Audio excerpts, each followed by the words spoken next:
30. Okay, and recording has started. So welcome to the OpenMP tutorial at the ECP annual meeting. I'm Colleen. I'll talk through about the first half, and then we have a couple of other speakers, Dose, Tom, Johannes, and Vivek. And I think they will, if they haven't joined, they'll probably be joining later. So thanks to all of the great contributors to this. So it's 2:30 Eastern or 1:30 Central, which is my time. So let's get started. Let me know if you see any issues with the screen sharing. So here's the agenda for the tutorial. We are split into 4 chunks with about 3 10 to 15 minute breaks in between. So first we'll have an intro and a demo, which I'll do, and then we'll have a break and 20-minute approximately tips from an LLVM developer, Johannes, and a Q&A. And then we'll have another break, and then a sort of hands-on guided demo session after that. Basically, this will be a guided demo on Ascent, which is like a mini summit if you're not familiar with it. So if you have access to either Ascent or Summit, you can follow along. We'll provide the source code for that. Then we'll have a break, and then advanced topics and some more Q&A. However, the whole point of the tutorial is really to answer your questions. So if you have any questions about anything related to OpenMP, please just stop us whenever and just ask the question. The point of this is just to be here to help you with OpenMP. And since we know that people in ECP have a variety of experience with OpenMP, we'll be starting with basics and then do more advanced stuff. But yeah, feel free to ask questions about any of it. So just acknowledgement slide for ECP and ALCF. Okay, so let's start. So first, with just a little background and motivation for why we want to talk about OpenMP in the first place. So right now, this is sort of the pre-Exascale and Exascale landscape for DOE systems. So basically Cori, Theta, Summit, Sierra, Perlmutter, Frontier, and Aurora. The thing that I really wanted to point out here is like first, most of the current and future systems will be using GPUs.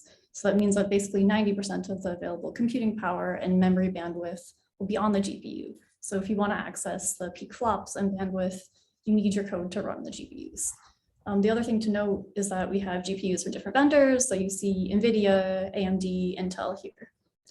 So if you're someone who wants to run across the different platforms, you need to make a choice about how to write or port your software so that you can do that. And in particular, we think it's really critical for application developers to consider solutions that are portable across different systems, different hardware, different vendors. And so as you can guess, that's where OpenMP comes in. So OpenMP is an open standard, which is supported by all of the vendors for the upcoming Exascale systems. And we think this is a really promising solution for the issue of portability and hopefully performance portability as well. So this slide shows the vendors and institutions which are part of the OpenMP ARB, which is the group that works on the OpenMP specification. So lots of vendors and universities involved, and laboratories involved. I guess the cray here should be HPE now. So here's just sort of an overview, like timeline of all the different versions of OpenMP and how the specification document has changed as users have used it more and requested more features that are helpful for the applications. So basically all I really wanted to point out here is that it started in 1997 with parallel loops running on a CPU, and now a lot of the new development is on OpenMP for accelerators. So it has a long history, and it's changed as what application developers want has changed. And then I just wanted to quickly mention there are a lot of ECP projects that are using OpenMP. So if you are using it or want to use it, you're in good company. So just pointing out some ECP projects in particular, like E3SM, Candle, QMCPack, and WChem. Okay, and then there are resources to see how to use OpenMP across different platforms. Here's just a reference slide just at the start, so you can come back to it later if you want, with the compilers that can target different GPUs. And one thing you can notice here is that we have the most compilers that target NVIDIA GPUs. This is basically just because they've been around the longest. We can also run on Intel GPUs and AMD GPUs with their compilers and some other compilers. It can get kind of tricky to keep the different needed flags straight, but this is just what we have right now. It might change in the future. If you want a comprehensive list, there's a link that's updated. So like the last thing before diving into actual material is just to plug some other OpenMP related sessions at the ECP annual meeting. So you can see the agenda on the Whova page. I think everybody is aware of that. But some of the additional sessions are, there's a session with a bunch of lightning talks about experience of application developers with OpenMP. And then at the community BOF days, which is next week, there are 2 BOFs that might be useful for people interested in OpenMP. There's one which is talking about LLVM and ECP on Thursday. And then on Wednesday, there's a BOF that has like a panel of vendors for, I think, most of the OpenMP offload compilers. That will be useful if you want to talk to the vendors or if you have any questions. Okay, so let's get started with this more technical part of the introduction. So if we look at the OpenMP spec, we have sort of 6 main important features. Target for accelerator support, tasking, which will be discussed in advanced topics, loop directives, SIMD directives, thread affinity, and runtime APIs like device memory routines. We'll try to hit on most of these topics, but the main focus of the first part will be on the target directives because the Exascale systems or pre-Exascale systems that people want to work on are using accelerators, and most of the computational power is also on the accelerators. Okay, so let's get started with I'll do like 10 minutes just talking through some basics, and then we'll look at some code with a demo on Ascent. So I'll just talk about sort of basic things, offloading code, expressing parallelism, and transferring data back and forth to the GPU. And again, for systems with GPUs, about 90% of the floating point operations or computational power and bandwidth are on the GPUs. So running on GPUs is essential. The goal is really to be able to transfer data and execution control from the CPU to the GPU so we can run code on the GPU. And this is what we plan to go over here. Again, feel free to ask questions. And if I can't answer, we're lucky we have OpenMP developers and specification committee members on the call who can help out. So first thing to look at is how OpenMP constructs map to GPU hardware. So just starting at a very high level, we have a host and a device, and we want to move data and execution control from the host to the device. This is done with the target construct in OpenMP. It just takes a region of code and offloads it to run on the device, and it runs it with a single thread on the device. There's some implicit data mapping done here too, but we'll cover that later. But of course, normally we want more than one thread. And in particular, we want to use the hardware available on the GPU appropriately. So I quickly just wanted to talk about GPUs, just to give a bit of motivation about why OpenMP has the constructs it does for accelerators. So just shown here, most GPUs themselves are composed of smaller, repeated, scalable units. So this is true across vendors, like AMD has dual compute units, Intel Gen 9 has repeated subslices, NVIDIA V100 has repeated streaming multiprocessors, which I just labeled as SM here, just to give a practical example. So the GPU is composed of a bunch of these small units bundled together. Inside of one of the SMs, one of the units, some resources are generally shared, like shared local memory or hardware that lets you synchronize processes inside the unit. But together, all the units maybe share some resources like main memory, but not all of the resources. So the different resource sharing levels define sort of different levels of hierarchical parallelism, where the different levels are based on what resources are shared at that level. So coarse-grained parallelism between processes running across SMs and fine-grained parallelism between threads inside of an SM. And the reason I mention that is because those 2 types of parallelism map to different OpenMP constructs. So again, using NVIDIA as an example, the coarse-grained parallelism comes with the teams construct. Teams creates a league of teams of one active thread, and all are running concurrently across SMs. Then there's fine-grained parallelism inside of the smaller scalable units that have synchronization hardware, so you can do reductions or have barriers inside of them. These are programmed with thread blocks and CUDA terminology, and the parallel construct with OpenMP. So these are the threads inside of each team running on only one of the scalable units. And then just one other quick note was we generally recommend using SIMD in case a vendor has an additional level of parallelism that requires SIMD, but some vendors just ignore SIMD entirely. But generally, I think at a high level, good practice would be to use SIBD. So just to reiterate, teams map to SMs on NVIDIA GPUs, which is the coarse grain parallelism. Parallel maps to fine grain parallelism and the threads in one team on an SM, which run on CUDA cores. And then this is for NVIDIA GPUs, and to some extent, you can think about this like coarse grained is CPU sockets and fine grained is CPU cores. Okay, so we talked about how threads map to GPUs. I just wanted to give like an idea of why the constructs are mapping to what and why they're called that. So now let's look at an actual execution with code. So this is a nested loop with a lot of work that you may want to run on a GPU.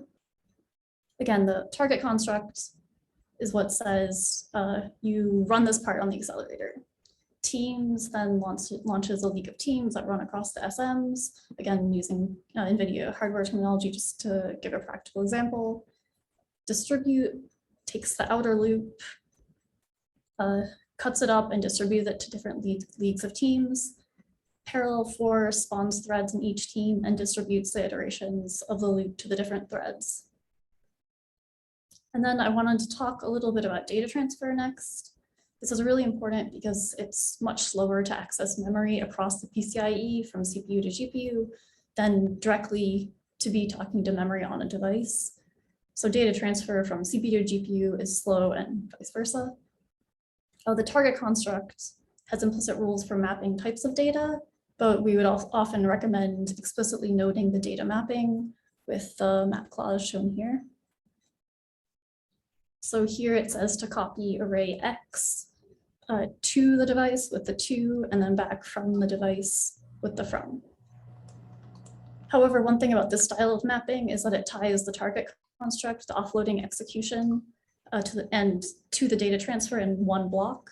So sometimes, like we'll see this in the demo, it's useful for the data mapping to be done separately from the execution on the device.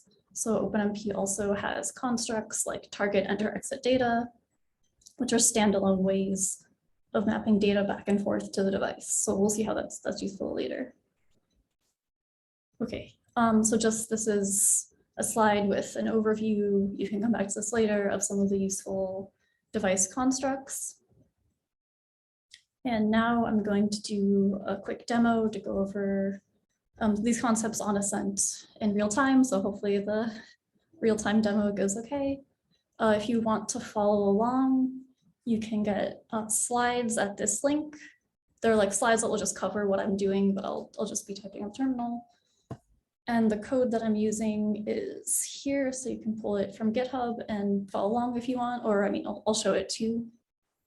And it's the offload 101 folder. Okay, so I am gonna stop sharing the slides and share my terminal. So stop sharing. Gonna just turn off video for this, and I'm going to share my desktop.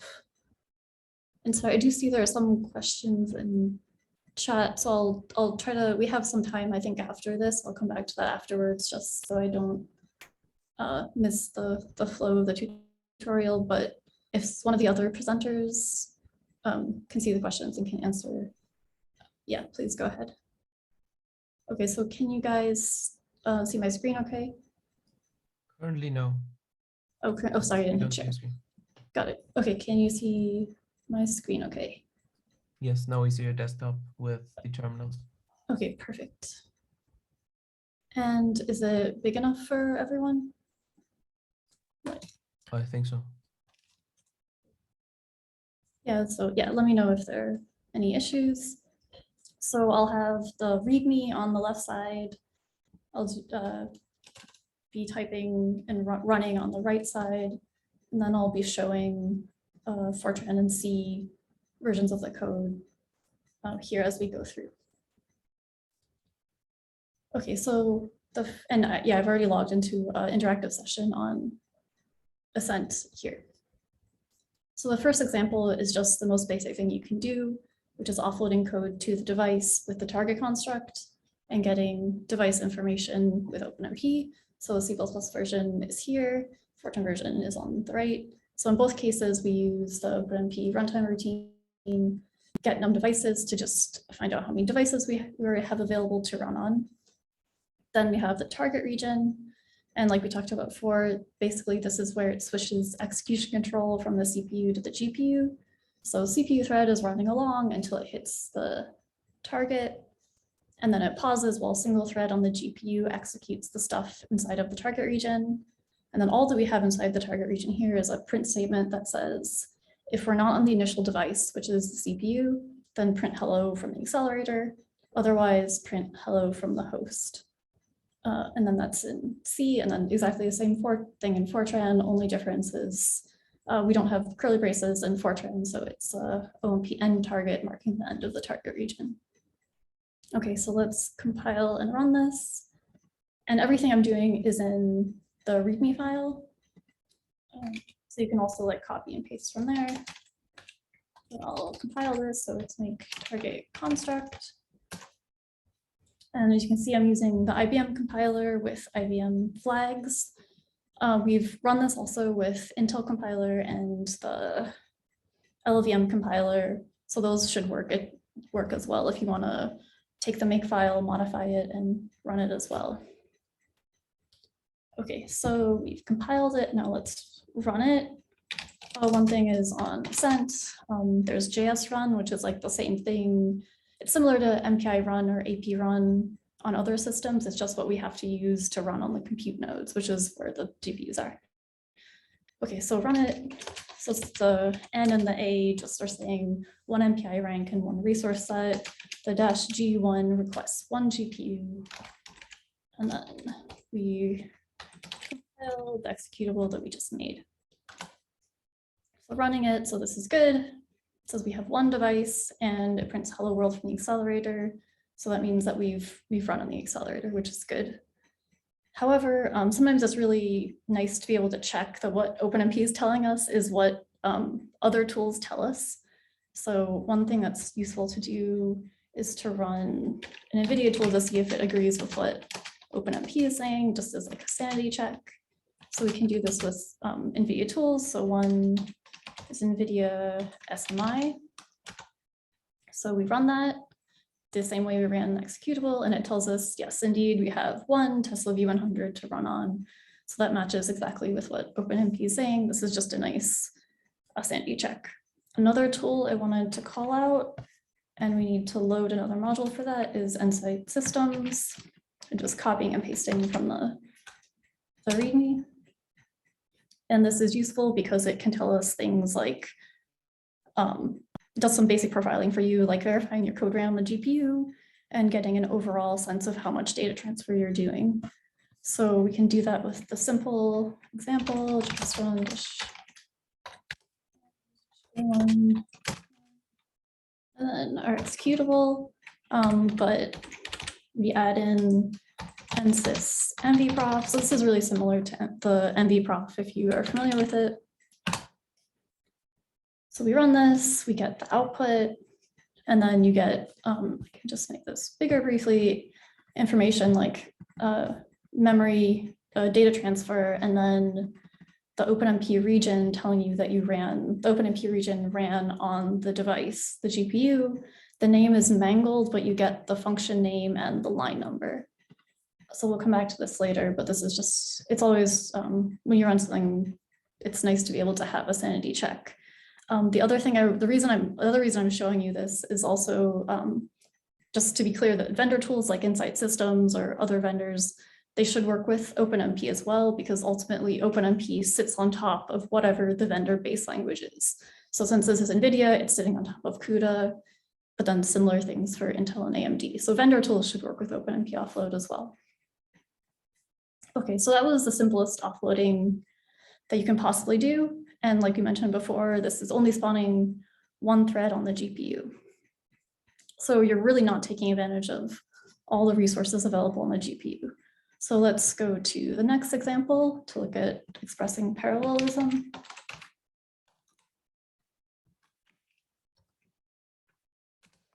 And again, C++ on the left, Fortran on the right.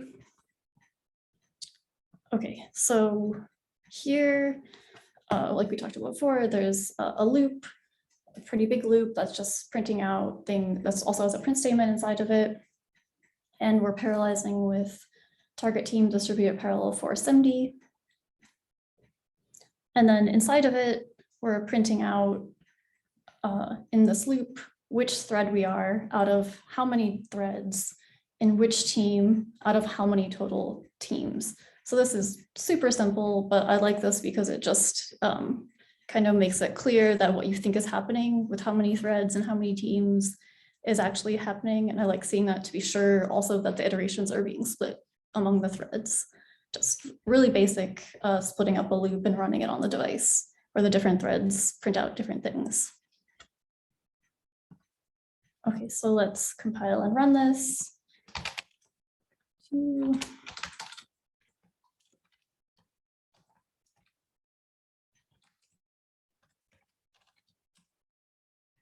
compiles, that's good. And just running like before, and then this to 1. If the name is executable, target teams parallel. So we get a huge amount of output because we had a pretty large loop, but the thing, and a lot of indices to look at. So the one thing to mention here is one, the number of teams and threads that are spawned for a particular loop is implementation dependent and vendor dependent and hardware dependent. So for this device, the V100, what we're seeing is 80 teams, and it was 80 if you scroll up, and 128 threads per team. However, we can also control how many threads and teams are activated with the num teams and thread limit clauses. So let's just do that quickly to show that. So if I go to the end of the line, teams, let's just say 2, thread limit 2. So this says to spawn only 2 teams and 2 threads per team. For those of you who are like familiar with CUDA, this is doing basically the same thing as like in CUDA when you launch a kernel, you have the num blocks and block size arguments in the triple chevron notation for CUDA, so similar thing. So I save that, then I go back here and I will compile the target teams parallel example. So recompiled and then rerunning it. That's the wrong one.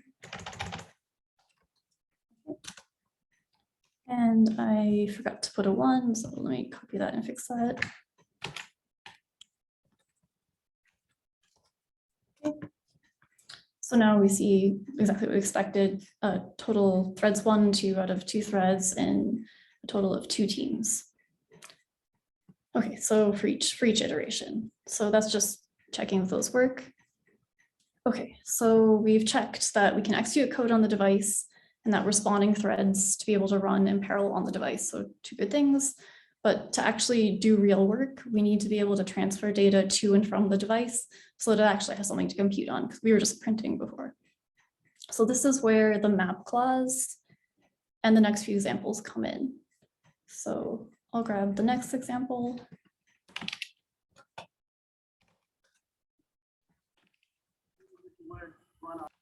Ollie, Oh, hello? there's a question. Yeah, there's just a question I actually wasn't sure myself how to answer, but how come the threads are in order when printed out? Oh, sorry, could you say that again? The question is, how come the threads are in order when printed out? Oh, they shouldn't necessarily be in order. Or I mean, if they're in order, it's just, I think, random luck.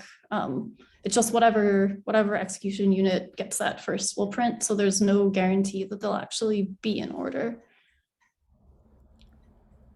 It's just like running, if you're running in parallel on a CPU, that's the same thing. Whatever thread just got it first will run, and it doesn't have to be in order. I think sometimes you can make it in order by adding in some barriers, but for here I didn't have that. So it was just printing in some random order. Thanks. Did that answer the question? I think That's a lot of luck. Sure. Yeah. Yeah. Okay. All right. It really doesn't look that they should be random in this case. So. A quick note, I think, on CUDA, as long as it is one thread block, no, not one thread block, one warp, it is kind of in order, or at least it was until the V100.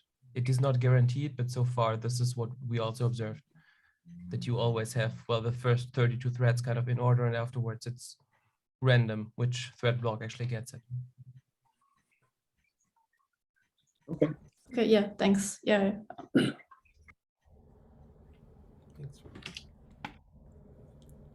Yeah, I won't claim to be like an expert at NVIDIA hardware or anything. So thanks. Yeah, thanks for the answer. Okay, so yeah, the next part was looking at transferring data back and forth. So this is talking about the map clause. That's a really simple example, just doing vector addition. This is kind of the HPC hello world. So we have arrays A and B allocated with C++ with malloc here, and then with Fortran allocatable arrays A and B over here. We initialize them on the host. Then we'll take some scalar, multiply B by it, add it to A, and then check that the array A at the end is what we expect it to be. In CPU land, if we wanted to run this in parallel, we would have just done something like pragma OMP parallel 4 here, and then split up this loop to run it in parallel. But since we want to run on the GPU, we put target teams distribute parallel 4 SIMD here. And we want to move the data, the arrays A and B to and from the device. So in particular, we want to send A to the device and get it back at the end, because that's the array that we want to care about and check it at the end. And then B, we just send it, let me make it bigger. We just send it to the device because we're only reading it on the device. We don't need it back at the end. And then the same thing in Fortran. The one thing to note here is that in C, we have to give the size of the element because we allocated this with malloc. But in Fortran, we just need to give the name of the allocatable array because Fortran stores the size of the array we allocate for us. So for Fortran users out there, this is a nice feature. This is a nice feature of Fortran. Okay, so let's compile and run this. Oops, I did not want to do that. So make 3.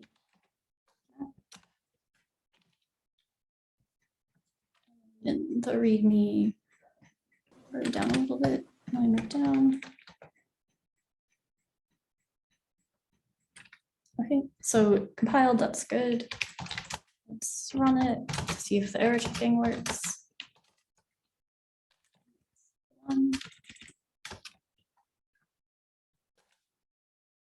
Okay, so success, that's good. But we want to look a little bit closer because data transfer, like I said before, is really expensive, like orders of magnitude slower to transfer data from the CPU across PCIe versus reading something that's already in memory.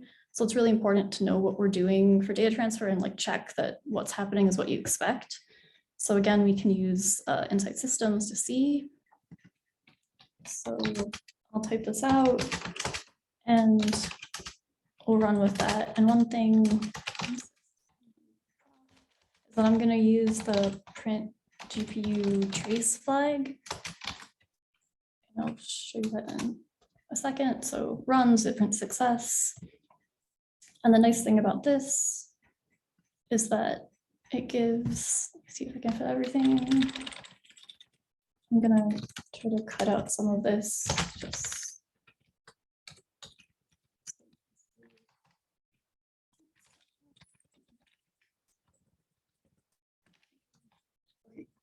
So the nice thing about this is you can see a timeline, which gives what events happen in what order. So it gives a start time for each of the different things that happen. So the thing to note here is first we see 2.008 megabyte, which is 8,000 kilobyte transfers from host to device. Then we see the OpenMP offload region and function main at a particular line. And then we see another 8,000 kilobyte transfer from device to host. So we can see that that matches exactly what we are expecting because we are allocating doubles of size 1024. And we're copying A, B, both to the device, computing on them, and then, so computing on them, which is the offload region, and then transferring B back from the device to the host. So that's just the three we see here: to host to device, offload region, device to host. So this is just a sanity check that things are working as we expect. So now let's do let me move that back. And let's do a slightly more complicated example. Get the code. Okay, so this is similar to what we had before, but let's say we have multiple arrays that we want to do vector addition on, or the scaled vector addition is often called DAXB. So since we want to do the same operation on multiple arrays, we pull it into a separate function called DAXB. So here we have 3 arrays, A, B, and C. We initialize them. Then we want to call DAXB on A and B to do what we did before, take B, scale it by something, add it to A, get an output A. Then we call DAXB again with the input A, except here we want to scale A by the scalar and add it to C, and then C is our final output. So this is what we want, and I opened the wrong one over here. So here we go. So the same thing in Fortran and C, except that we've pulled the offload region into a separate function. We want to call it multiple times. So like good programmers, we pulled it into a function instead of having multiple versions sitting in our code. But the code in the function is the same as what we saw before: target to distribute parallel 4, mapping A to and from, mapping B to, and then the same loop, just multiplying B by the scalar and adding it back. Okay, so let's compile and run this.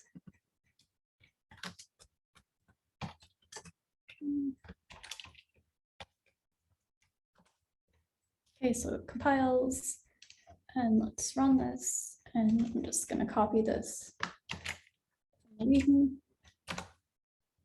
Okay, so success, so we get a success, that's good. Now let's run it with the print GPU trace to see what we got, and if it matches what we expect.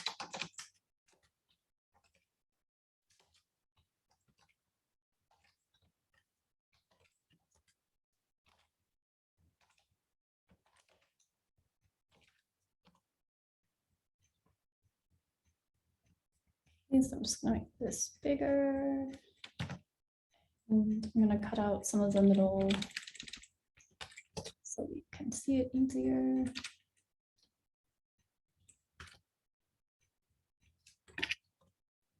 Okay, so this is the trace that we got. We see basically the same thing we saw before, but doubled, which is kind of what we expect. So host to device, each of 8,000 kilobytes. Then the call to the OpenMP offload region, which was called, the function was called DAXB, and the line number.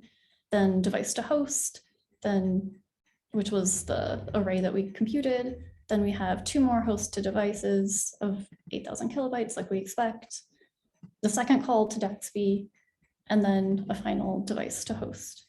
So this is what we expect based off of here, the 2 calls to DAXB, each with mapping A to and from and B back from. Okay, so it matches what we expect, but if we look at this code, we can think, do we really need all that data transfer? Again, data transfer is much more expensive than from going CPU to GPU from just directly on the GPU.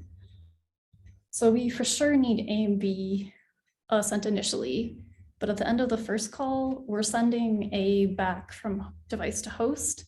And then on the next call to DAXB, we immediately send it back from host to device. So we could have just left it on the device the whole time. There's actually no need for any data transfer between the two calls. So the issue here is that data transfer is tied, in the way that we have it written, the data transfer is tied to the kernel launch. But in this code, but in like this code and other people's code, it's useful often to split the data transfer and the kernel launch. So put the data on the device at some point, leave it on the device, the data on the device until you need it. This is just a general OpenMP, or sorry, general GPU optimization. It's not really specific to OpenMP, but this is showing how to do it with OpenMP. So our final example for the short demo is how to fix this in this little example with OpenMP. So this. Okay, so the way, like I mentioned before, is, or one of the ways is with the unstructured target enter exit data clauses. So I'm going to scroll down the C, so in the C version, so the code is the same as before, except that once we've initialized the data, we use OMP target enter data to take the 3 arrays that we want and transfer them to the device. Then we'll do computation and then update C, which is our output array, and check it, and then at the end target exit data to release the data from the device. One thing to note is that we are leaving the map clauses here. You can remove them if you want, but OpenMP is keeping track of what's on the device and what isn't. So you can just leave this here and it won't map it again because it's already been mapped. Okay, so let's compile and see how this goes. See if it matches what we expect. So on the final example, the map unstructured function, compile it. Then let's just run it as the normal sanity check. I'm just going to copy that. This. Sanity check, it's working correctly. Then just going to copy from what I ran before, just copy and pasting. And we're running with the print GPU trace to see if it's what we expect. Sorry for the size issues.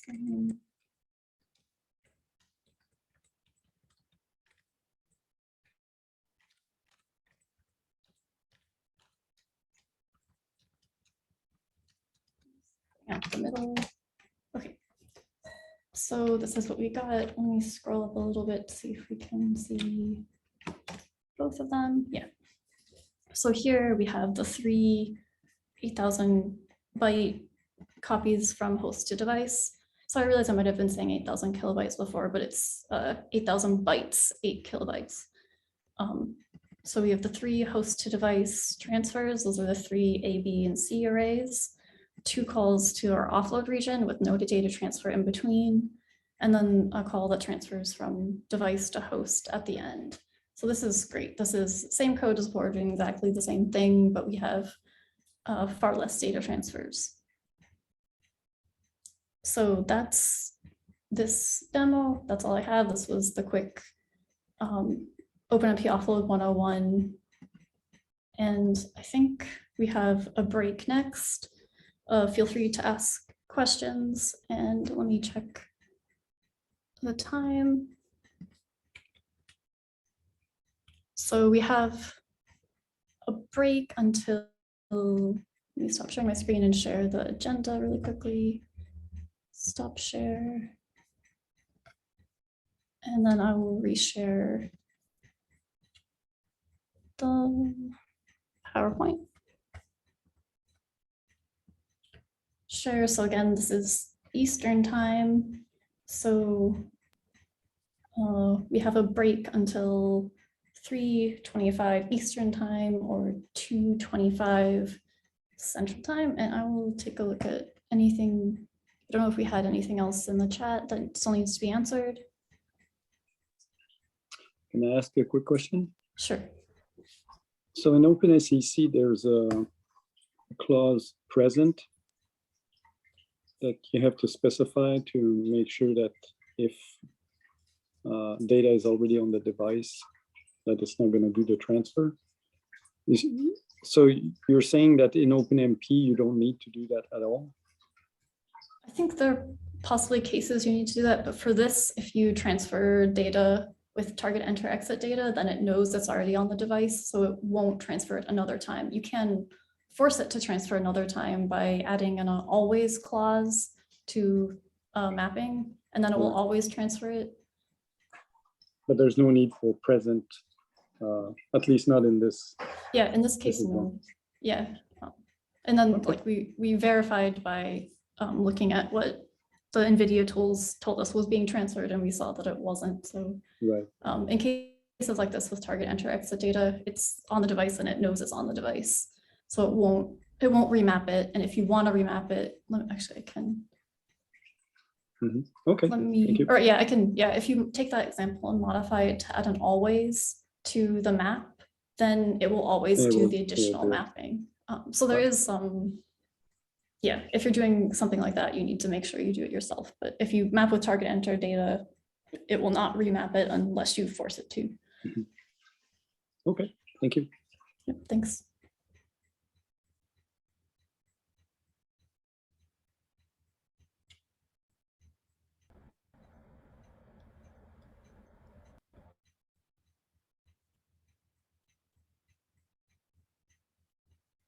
Okay, any other questions?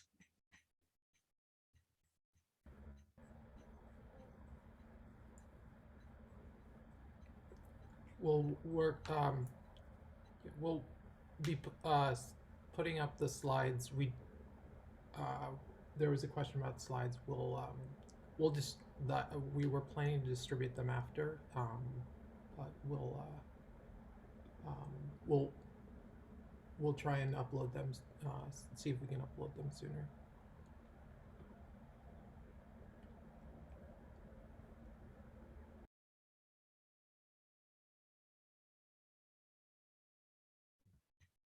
Okay, thanks. Yeah, actually, I just looking in the chat. Yeah, Johannes is who is more up to date on what exactly is happening in OpenMP right now, so that there are present modifiers as well, which are similar to OpenACC. Just to follow up to that question, and I'm going to stop sharing slides so that the next person presenting can put their slides up. But yeah, I mean, feel free to ask more questions because we're here to help. So thanks.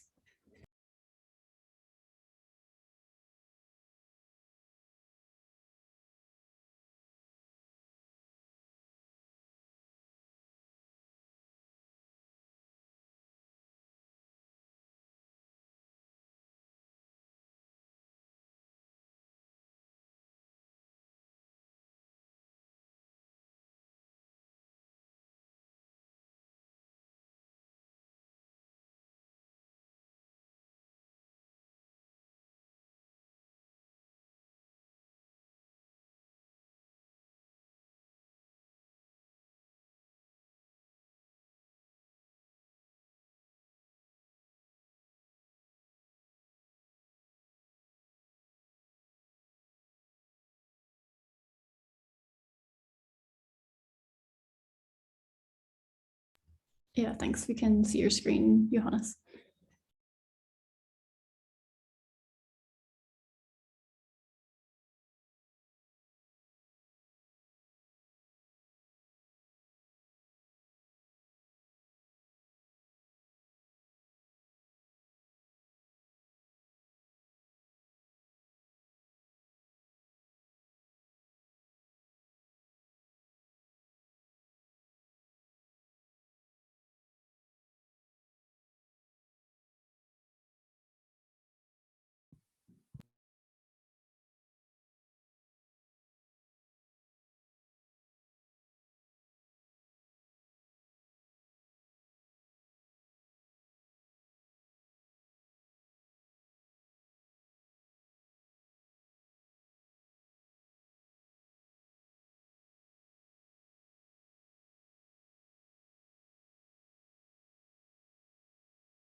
a short comment from my side. Anshu and Hongmei, could you please kind of rename yourself to your full name?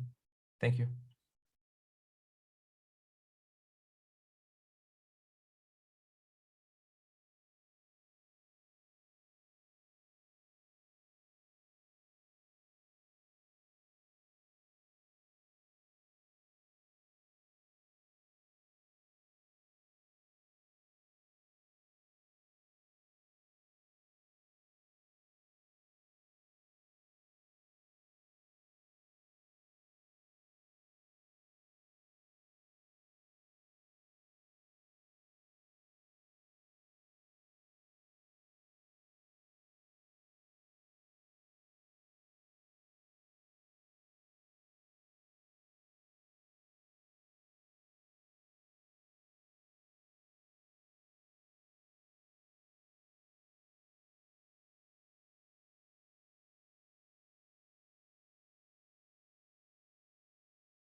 So hi everyone, welcome back.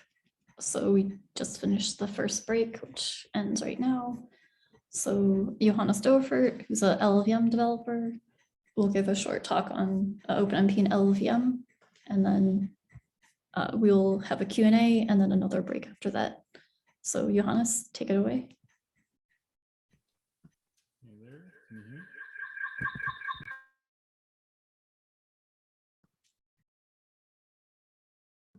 We're not hearing you if you are talking.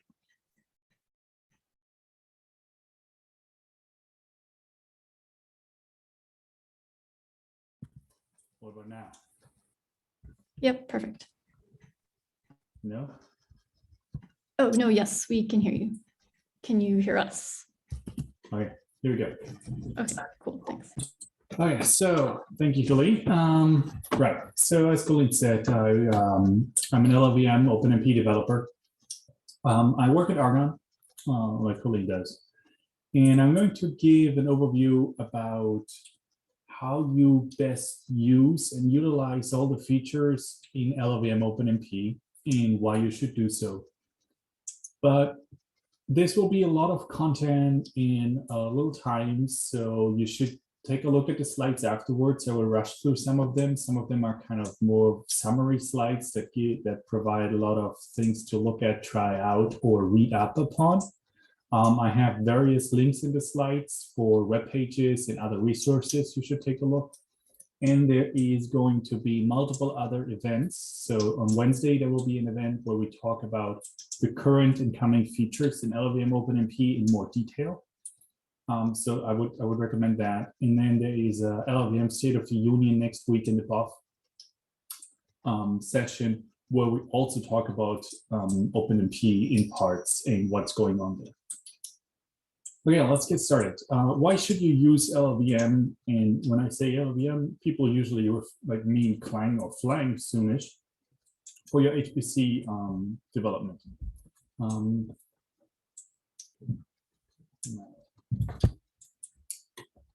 The idea is LLVM is an open source compiler. It has an open community. You can really join it if you want, and you can fix things that don't work as they should or as you expect them. You can extend things as you want them to work. It is portable, so we support multiple GPU architectures right now, NVIDIA and AMD. And we support various kinds of CPUs. It has OpenMP support in pretty decent OpenMP 5.0, 5.1, some 5.2 features, C++ support, and other things. And obviously, it's performant and correct. So that's something you can always look forward to. Obviously, this is not an effort just done by me or like by a few people. There is like a huge community effort. We have people from the labs and academia. We have industry folks. We have power users. And I only list a few here, but there's probably way more in all of those categories.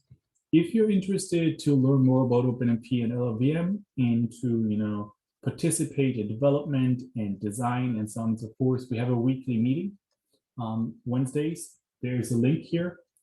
Follow that one or ping me afterwards.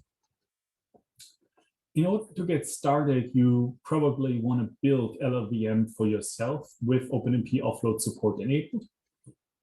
Nowadays, there should be a single command. So a single CMake command should give you this. So you say, okay, CMake, here's my LLVM source folder.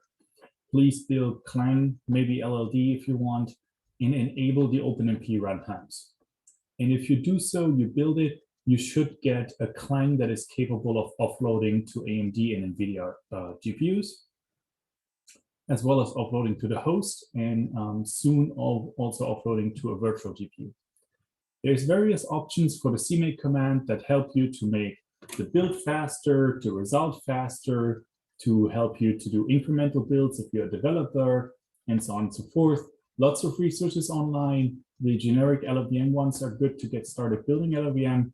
And then there is openmp.llvm.org that has a lot of OpenMP specific information. We have a FAQ that summarizes the options you can use towards OpenMP offload. Now, a couple of features and missing features in LLVM OpenMP. So the HIP and the SICL support in community LLVM are not as great as they could be, though the respective vendors are porting back their support from their vendor compilers that are built on top of LLVM into community LLVM as we speak. So that support is growing more mature over time. As I said earlier, AMD and NVIDIA GPUs are supported. Intel GPUs are not yet supported. We're working on that. And then almost all of the 5.0 features from OpenMP work reasonably well. There's a couple of 5.1 features implemented, a couple of 5.2 features implemented, and we work kind of on a priority queue basis. And always, if you are interested in helping or if you really need a feature, feel free to reach out. Okay, so this is one of those summary slides where there is a lot of information. I'll really briefly go through everything, and then you go back if you are interested, or you post questions in the chat. General recommendations: if you work with LLVM Clang or just LLVM or C++ in general, even Fortran, for the most part, use LLD, which is a faster linker than your default linker. Consider CC cache Ninja instead of Make. Consider using link time optimization, LTO. There is thin LTO in case your project is big and you can't do full LTO. So thin LTO is faster, but gives you some benefits of link time optimization. And LLVM Clang nowadays supports GPU link time optimizations. So for now, only for OpenMP offload, not for CUDA and the others. But if you're like using OpenMP offload, you can do link time optimizations for your GPU code. We'll see some numbers later. It really can improve your performance quite a bit if you spread your GPU code across multiple translation units, so across multiple files. Use all the tooling that is available. This is really important for everyone. Clang format, Clang tiling, Clang modernize, and so on and so forth. Tooling is key. OFast, O3 should be your default MArch native as well given, so that or whatever processor you target, if you don't target the local processor, really helps performance in a lot of cases. A lot of what I'm saying here is documented online. The documentation might not always be great, but it's often not bad either. Consider using sanitizers for development and debugging. And when you work with LLVM or projects like LLVM that are really big, I most often go with a release plus assertion build, especially for LLVM. It gives you the benefits of kind of debuggability, and you get assertions if something goes wrong, but it's actually compiles fast and it's also fast when you run it. Okay. Let's do a couple of things that are kind of unique to the LLVM OpenMP efforts, at least to some degree. So since LLVM 12, we have simple profiling support. What you can do when you build LLVM with profiling support enabled, you can just set this environment variable, libom target underscore profile, and you pass it a path to a JSON file. And the libom target runtime will record all the events that are happening during offloading associated with the source location where they were issued. And then you can put that into your Chrome tracing tools to see where your time was spent, how much time you spent in which function, which source line, which directive in the source caused this, and so on and so forth. So this is a nice way to get simple profiling that is portable across all the targets. So it kind of complements the vendor tooling really nicely. There's a web page, you can read up more on it. Since LLVM 12, we've spent a lot of time improving debugging and developing capabilities. So one of the things that you get here is if you see an error or you're not really sure why your code is how your code is executed and how device kernels are launched and how memory transfers are run and so on and so forth, you can use the libom target info environment variable, which is a bit field. So you can set the different bits to get various kinds of runtime information. For example, how is the kernel executed, or what memory is mapped already, what memory is actually moved, what memory is only the ref count updated, and so on.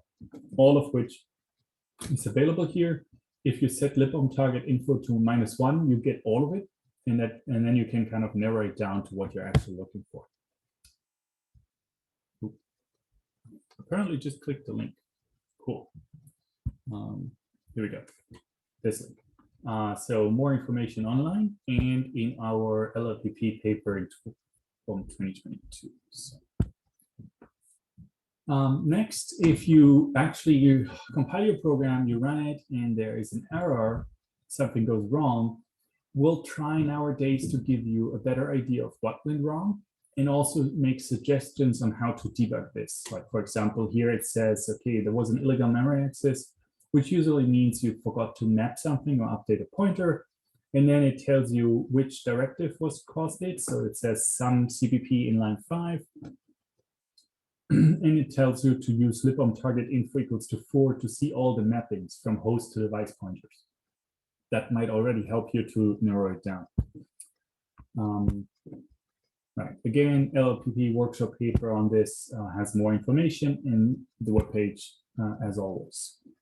Now, in order to debug even to use host debugging tools and to kind of enable better debugging environment, we added the capability to target the host as an offload target. But in contrast to the old style host offloading, we added a virtual GPU target that compiles and behaves like a GPU, but is actually executed on the host. So that way you see like similar execution, but you can use the host tools like GDB to stop execution and inspect stack frames and use sanitizers and so on and so forth. It's currently under review, and it will be hopefully natively available very soon. Online documentation is already there. Sorry, the online documentation, this is the wrong link, will be there as the thing is merged. The remote offloading, this is the next one, is a feature of LLVM OpenMP that is not necessarily only for debugging, but it has a debugging use case. So the idea here is that you can offload to remote hardware, which means you can basically use GPUs or CPUs in nodes that are in the cloud or on a different computer as if they were local. And what you can also do is you can offload, you can actually offload onto a different process on the same computer. So you basically offload into the host CPU, but a different process. The effect of this is that your memory mapping errors will now actually cause a segfault, because now the two processes don't share memory space anymore. So you can see the same memory mapping errors you see on the GPU, even though you never go to an actual GPU. This composes with the virtual GPU. So you can basically offload into a new process and then target the virtual GPU to get offloading capabilities. You get the mapping errors, you see everything, but you can use host tooling. Now this link is the right one. This is actually already inside of LLVM available. There's a couple of extensions pending, but the basic functionality is available. You have to enable it during your configuration of LLVM though.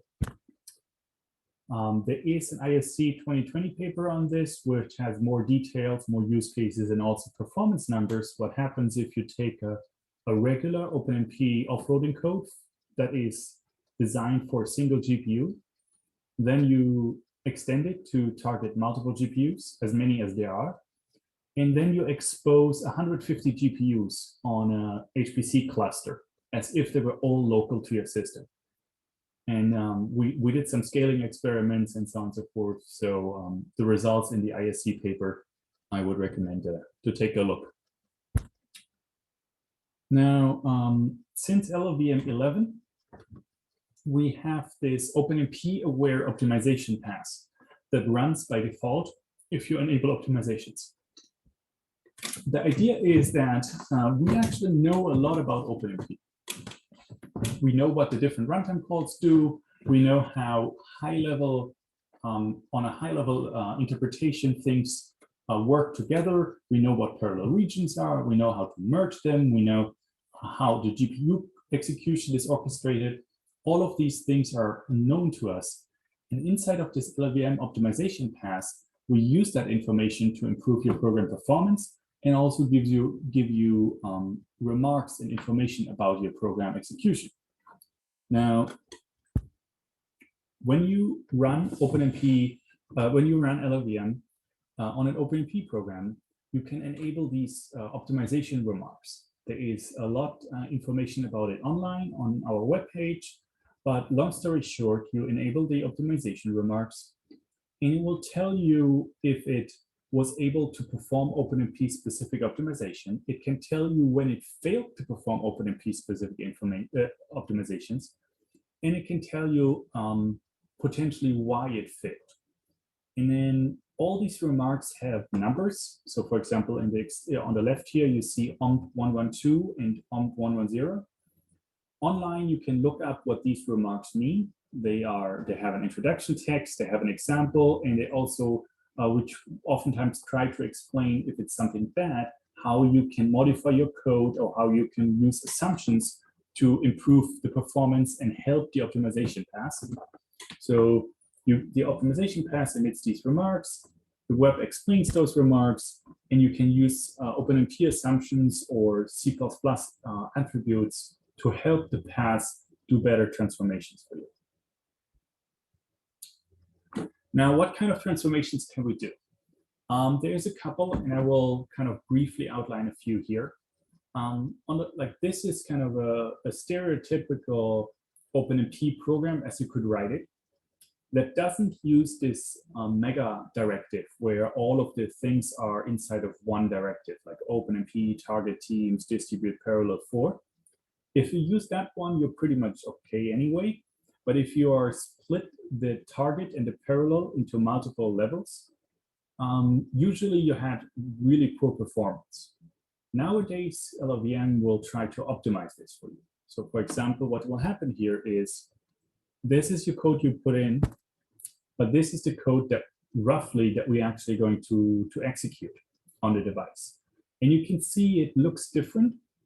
I mean, the base components are still there, but the parallel has been moved to the outside. There is allocation happening in a special C group that basically is shared memory for your team. And then we have masked execution of all the code that only the main thread should execute. And all these transformations here, which is first use shared memory for scratch pads per team, espandization, so execute like CUDA does, where all the threads start together, and you mask out the threads you don't want to execute some single-threaded code, which is this atomic guarding and synchronization part here. All of this happens automatically for you. If it does, the compiler will tell you, and if something went wrong and it couldn't perform this transformation, it will also tell you, again, through these remarks. You can use different allocators to get host pinned memory, managed memory where supported in device memory. So both the omp alloc with the trait, but we also have specific allocation functions for this. So all these special memories can be allocated right away. You can even get dynamic shared memory, which is runtime sized shared memory that you know from CUDA, where in CUDA you can say, oh, I have this external, external global in shared memory. And then at a kernel launch, you say how much shared memory you need, and then you can access that amount of shared memory through this external global in shared memory. You can do something similar with OpenMP right now. It is not on a per kernel level yet, so you basically have to define how much shared memory you need for the entire application, but we're currently working to make this a per kernel attribute, which gives you more or less equivalent functionality than the CUDA, what CUDA exposes to. Now, a lot of OpenMP recommendations, which I will skip for the sake of time. One thing I will mention is the last part I just unfolded here. We have quite a few flags in environment variables that help you to get better performance in case you can promise to the compiler or the runtime that certain features are not necessary. At this moment, you basically have to try them out and see if they work for you. If they don't, you will basically get wrong results. Right now, we're working on profiling capabilities that basically tell you which features you actually use or don't use, such that we can propose to you how to disable the features you don't need to save compile in runtime. And then last thing, I mentioned it before, you really want to try out the device-side LTO. The new driver flag here, you don't need anymore. We switched over to the new driver is our default driver now. But what you can say is you can say -f offload -LTO. That gives you GPU link time optimizations. And we'll get to some results now. Oh, yeah, sorry. Before we get to the results, here are some worthwhile work in progress things that we're going to discuss in detail on Wednesday. We have a math library for GPUs, which can actually improve your performance quite a bit. We can, nowadays, you can use client to mix CUDA device code with OpenMP offload code. That should work in upstream client now. We're working on portable abstraction libraries for Thrust and BLAS and other frameworks like that. And we have a working JIT compilation prototype for OpenMP offloading kernels that allow you to specialize them. Finally, we're having work in progress to extract OpenMP kernels so you can replay them, do debugging, do tuning and isolation without having to rerun the entire application. Okay, again, May 4th, that's Wednesday, 1 p.m. Eastern, the EOE OpenMP ecosystem in LLVM. And then a week after that, Thursday, May the 12th, 1 p.m. Eastern, LLVM and DOE State of the Union. Okay, some performance numbers for the, I'm running over, but anyway. So this is what happens if you enable LTO on the mini MDoc app.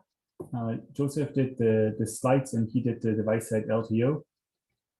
Because the application the application splits the device code in multiple translation units, we have a hard time optimizing it because we only see a partial picture. With device-side LTO, we see the entire GPU code at once, and we're doing way better optimizing it. And if you look at the time here from the left, where it starts by like 27 seconds or so, and we go down to less than 10, which is a nice early result on this side. For thermal, for PFM, the LTO actually gave us a speed up of 2, and you really don't have to do anything except enable it. And then for OpenMC, initially we used an LTO alternative called Unity Build, but LTO actually performs just as well and is faster when it comes to compile time. And one thing I want to highlight with the OpenMC performance you see here is that we got almost 100-fold speed up by really co-optimizing LLVM and the application together. And a lot of these things that came out of this co-optimization are now flags or options or capabilities in LLVM.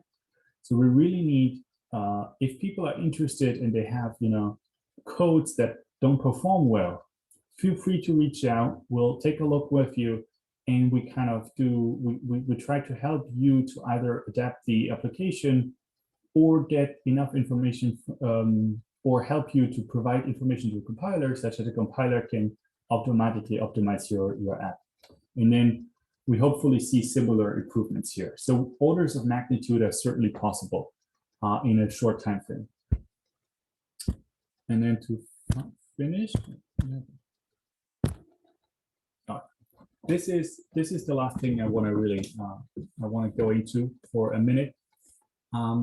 We're building this framework here basically around the OpenMP environment, where you have all these input languages: OpenMP, CUDA, HIP-SYCL, OpenACC, some DSLs, Chapel, Julia.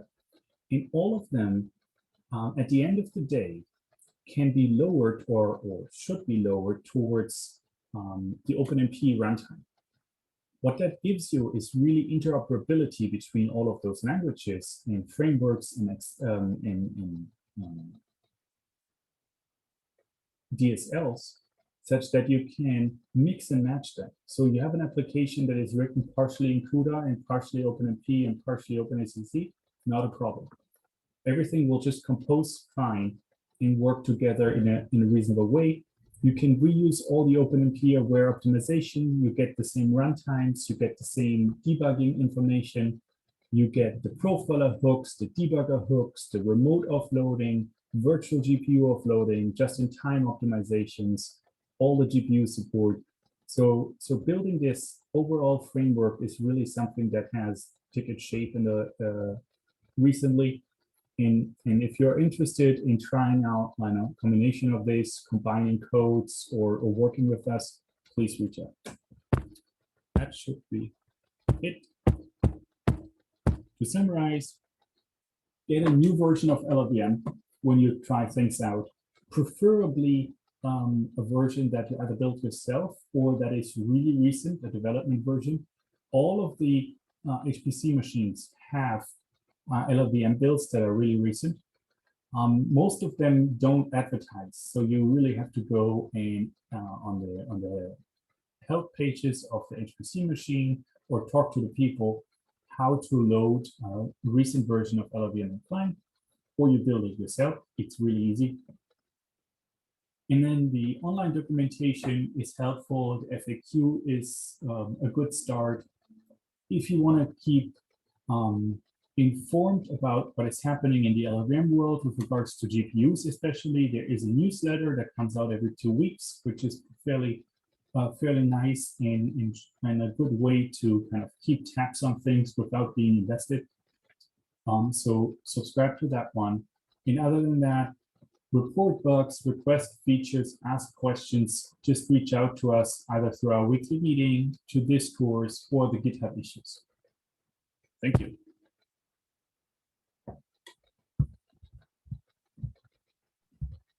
So thanks a lot, Johannes. Does anyone have any questions? Otherwise, I will have a question, but I'll give other people time. So please either type it in the chat or feel free to unmute yourself and ask.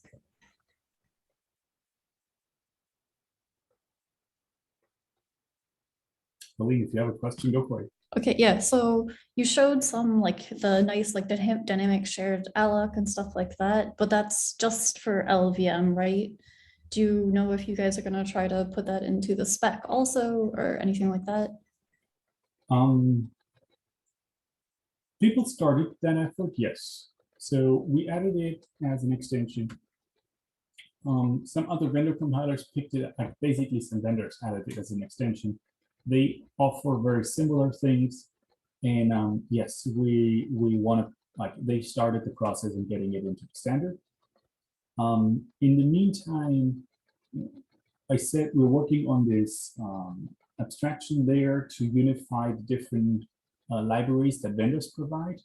One of the features will also be to unify other differences between compilers. For example, that you can say, okay, give me pinned memory, and it gives you pinned memory no matter what compiler you actually use. It knows what compiler supports it natively and uses those functionalities of those compilers. Otherwise, it implements it, through system calls, and if that doesn't work, it will give up. So it's kind of we try to unify things for the user, and then really have an easy interface that just does the right thing behind the scenes. Okay, cool, thanks. And yeah, maybe sort of a follow-up. Yeah, I think most of the vendors are using LLVM as a base and just putting their own stuff into it. So do you have any idea how often Intel, AMD, or whoever are pulling from LLVM and pulling your stuff into theirs, or maybe that, I mean, maybe that's just not even on your end. Like, do they contact you and say, hey, we want to pull your stuff in every 6 months or something like that? No, I think at least the ones I'm aware of have realized that pulling every 6 months is probably not a good idea. Okay, sure. What mostly happens in ones that I know is they're fairly close to top of tree of LLVM. So I get feedback from them, a week after things landed, about questions or concerns and so on and so forth at the latest. They kind of select what they pick and what not, or how, if sometimes they disable things they pick for in the beginning. But usually we're very close, and they are actively involved in planning and development through our meetings and so on. Okay, cool, thanks. Anyone else have questions? You have maybe 15 seconds before we take a break. Yeah, I was too long. I explained too well. Yes, yeah, okay. Okay. Okay, so yeah, thanks a lot, Johannes. And yeah, feel free to ping Johannes, I guess on either email or later on in the chat. I think you can send direct messages. So let's take a break until, so like a 10-minute break. So until 3:05 or 9-minute break, 3:05 Central or 4:05 Eastern. And then we will come back with a guided demo. The guided demo is what would have been hands-on if we were in person, but we sort of decided if we can't like have a hands-on where we walk around the room and help people, we'll just do like a guided demo, and similar, we'll have code that you can grab and try out later. So we'll be back. I'll put a message in the chat. We'll reconvene in 8 minutes. Thanks.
Okay, so hi everybody. So it's 5 after.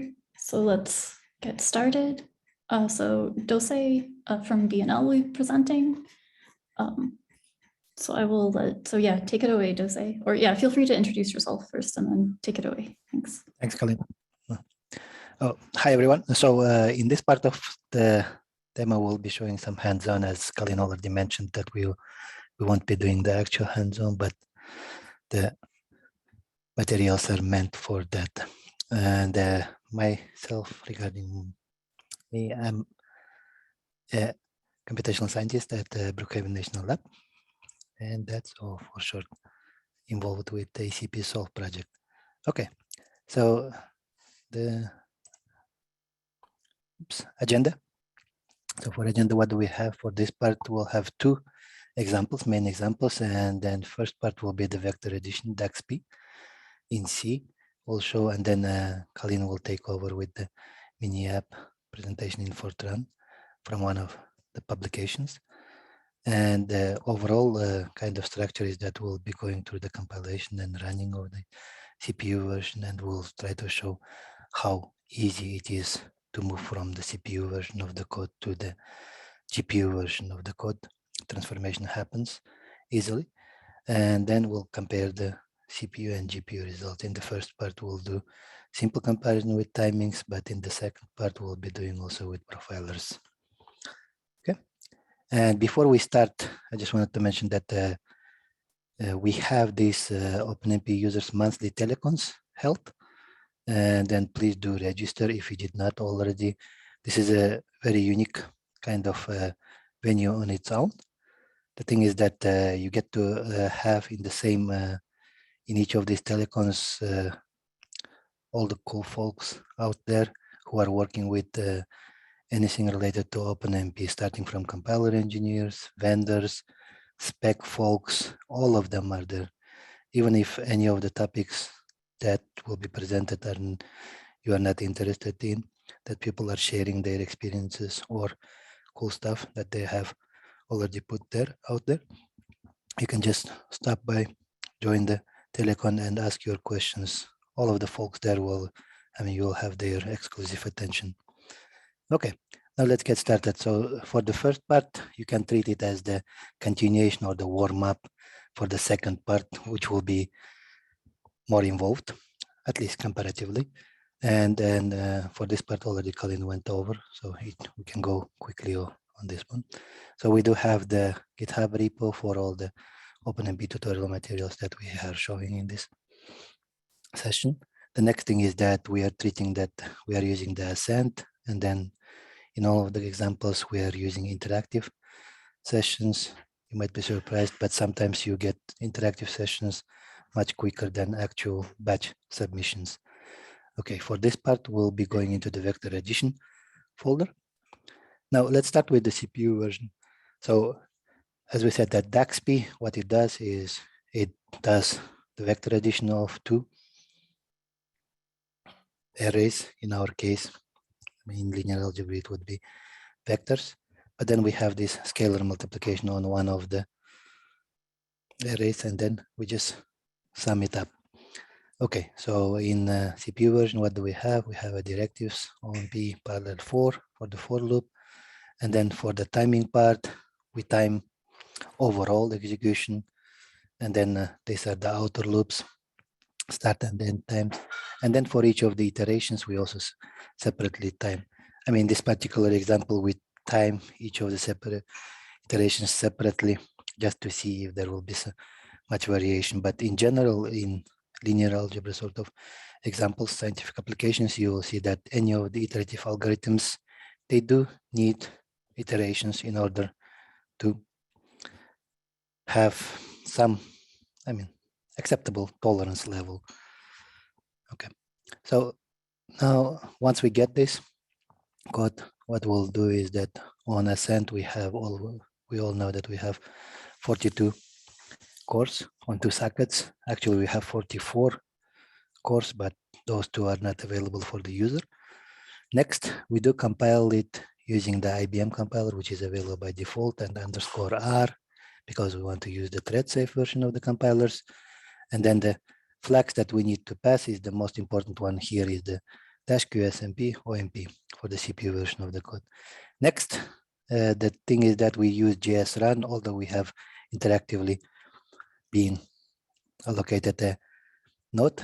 We don't actually land on the compute node itself. So IBM kind of Summit and then Ascent follows the same structure, is that you land in the intermediate node. That's why you still need the JSRun, the LSF job scheduler. What happens in here is that we are assigning resources, one resource, and then tasks. I mean, for host, we have one resource assigned also, and then A basically says that how many tasks we want. It stands, I mean, it says tasks, but it is actually an MPI process.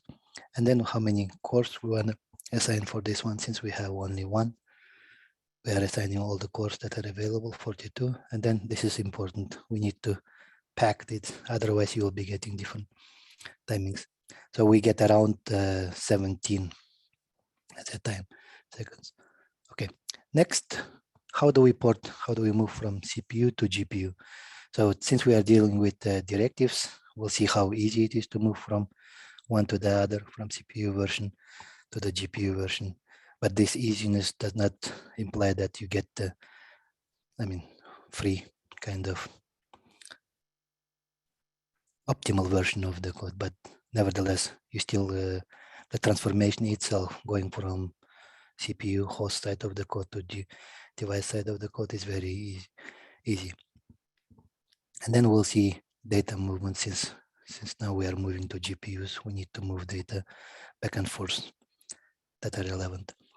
Okay, now let's start with the CPU version. What did we have in terms of directives? We had OMP parallel 4. Now to move to GPU, what do?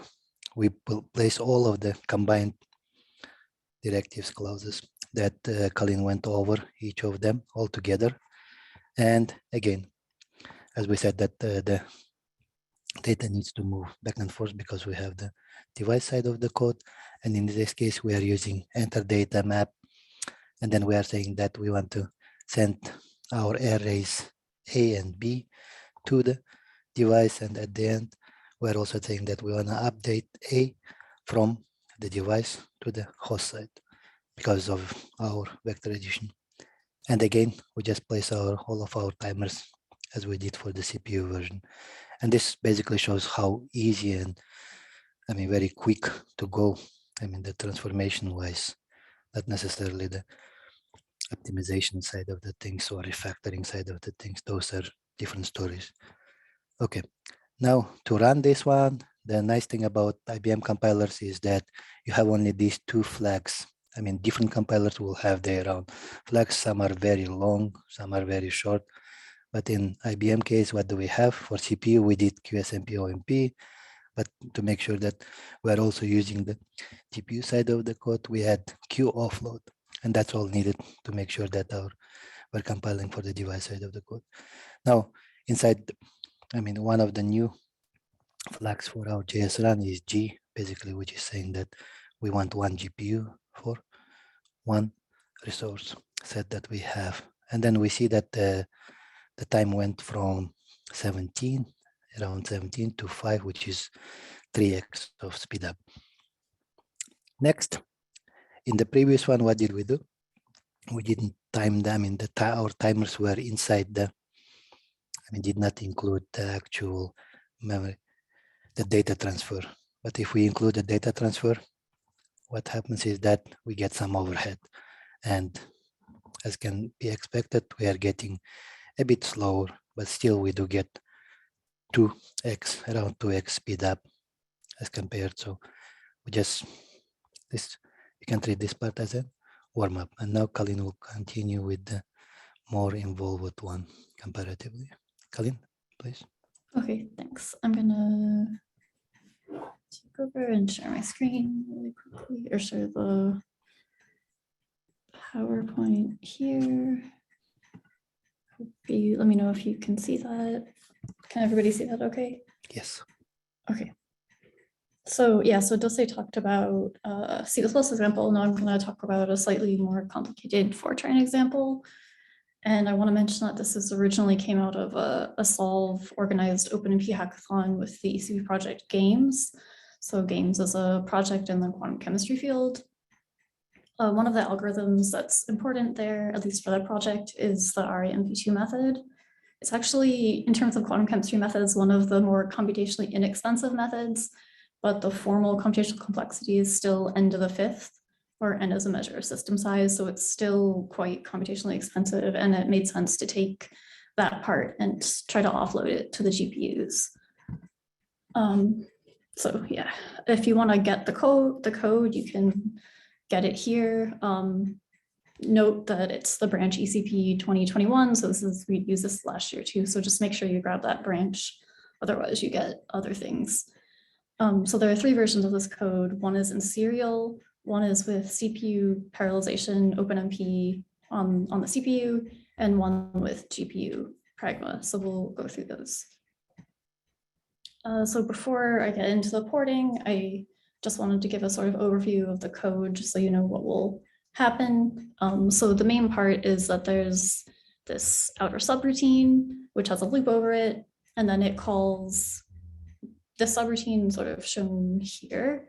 And there are 2 main parts to this code: math library call, dgem, and then there's a nested loop, which uses the results of the dgem call to do some more calculations. So at the start of the hackathon, we took this code and restructured it slightly. And so I'm going to start from the slightly restructured part, where we decided that we wanted to merge sections of the arrays so the inputs to the dgem call are larger. This was nice because it results in higher arithmetic intensity per dgem call, less overhead from kernel launches. Because there are less kernel launches, it's sort of highlighted in red. Basically, this just increases the size of the arrays to dgem. So that was our sort of starting point. Okay, so yeah, for the CPU version, we took our serial version and we just parallelized it on the CPU at a really high level, so just on that outer loop. And we just did this so we could use the whole CPU. So like Jose mentioned, the 42 cores on Ascent. So the code looks approximately like this with just a parallel do around it. Yeah, so compile it, and I'll show this in a bit.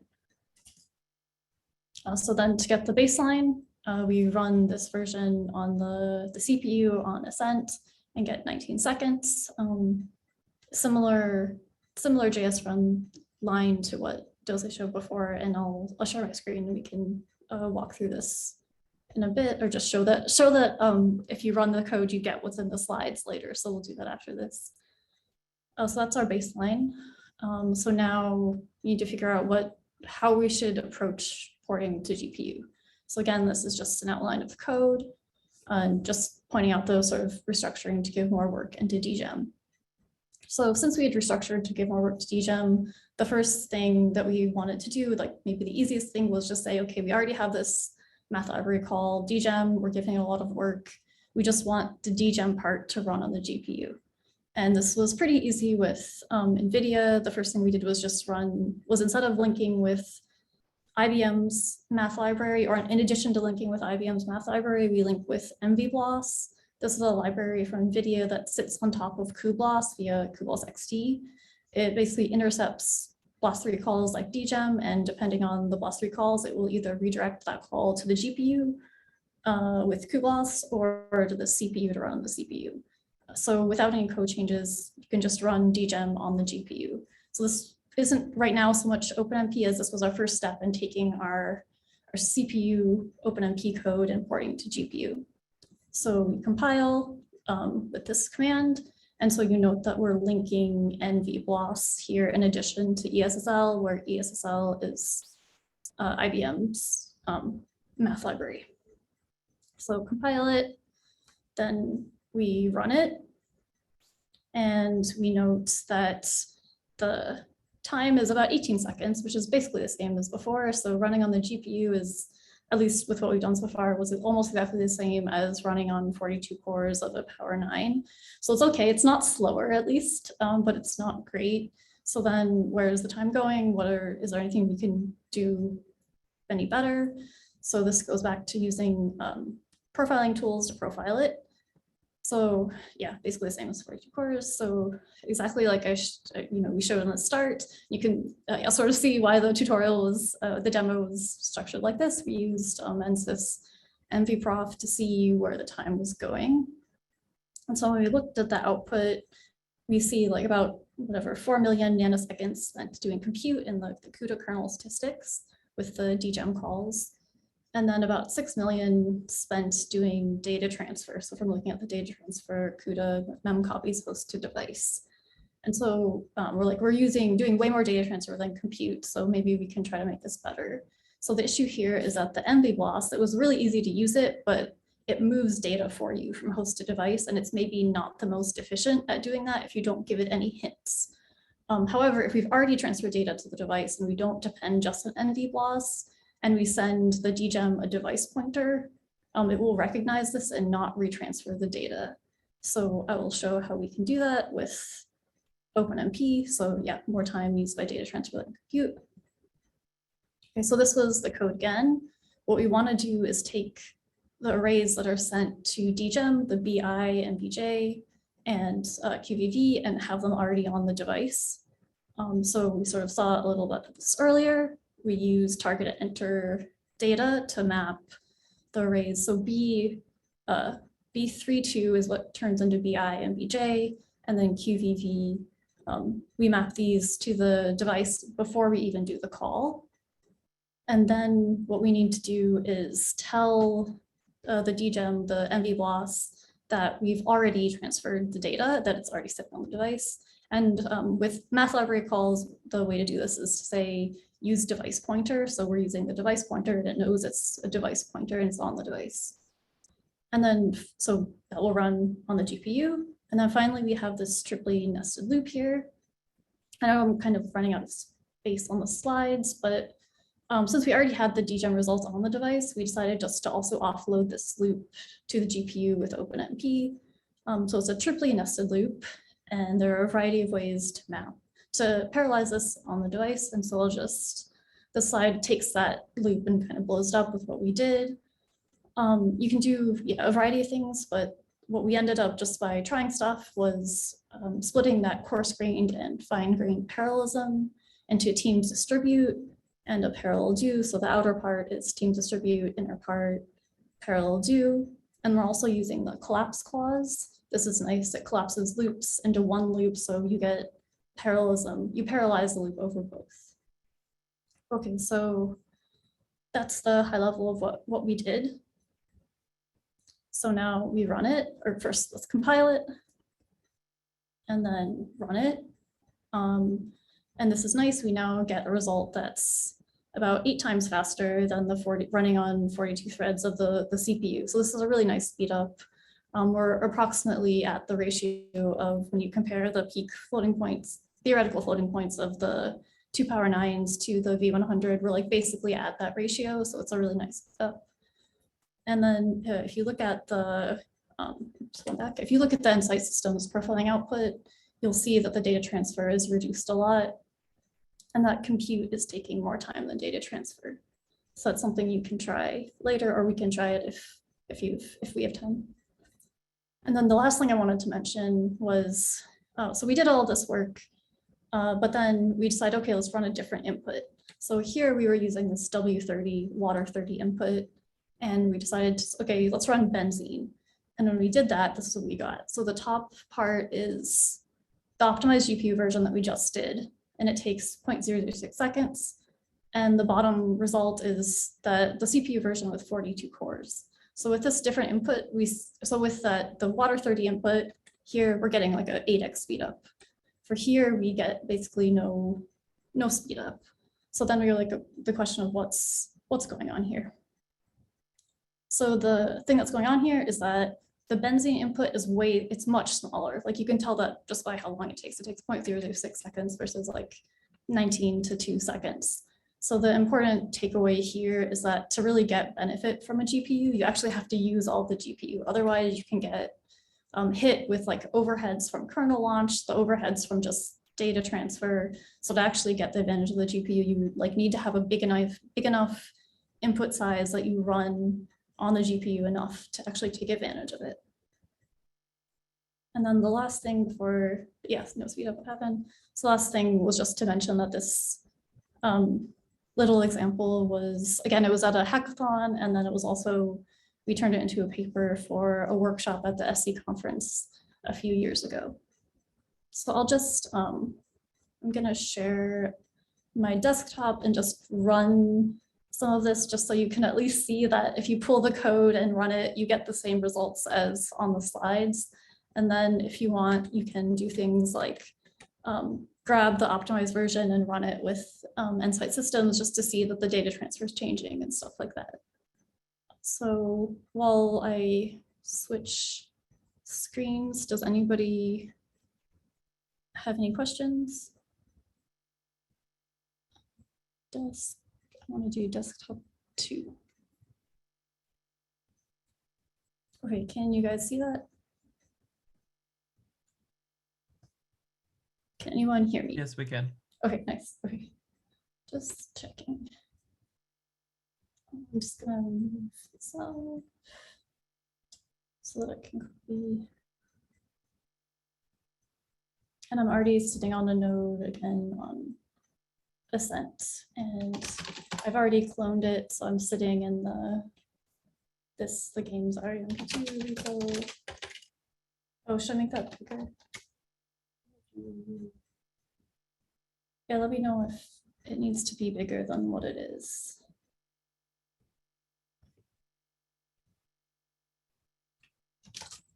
So I've already cloned the game's REMP2 repo. So cd into it. The first thing is source. This is just to get the right environment variables set. So I'm just copying and pasting from the slides. If it lets me.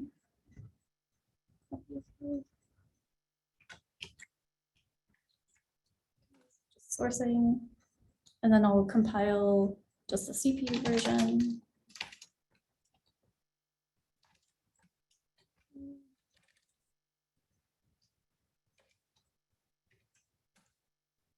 So it compiles successfully. Then we want to run it, and I'll just, again, I'm going to copy paste slides. So 42 threads with JS run, 42 cores, using particular affinity, not running on a GPU, and running the executable we just made. And this, yeah, so it's running. This takes a little bit because it does like a warm up run. So it's more like 40 seconds. So we'll wait a little bit.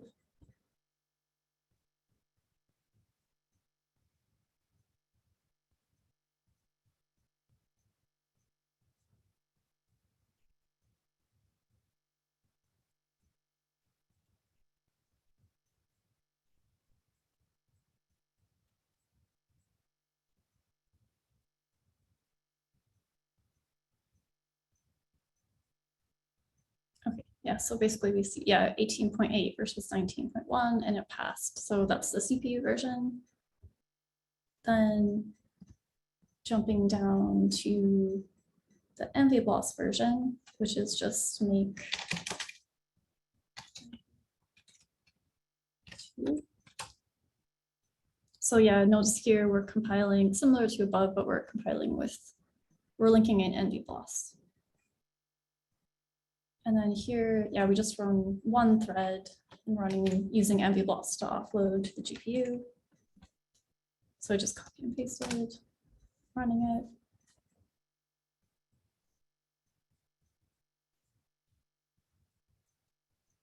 And this will also take about 40 seconds because it runs it twice.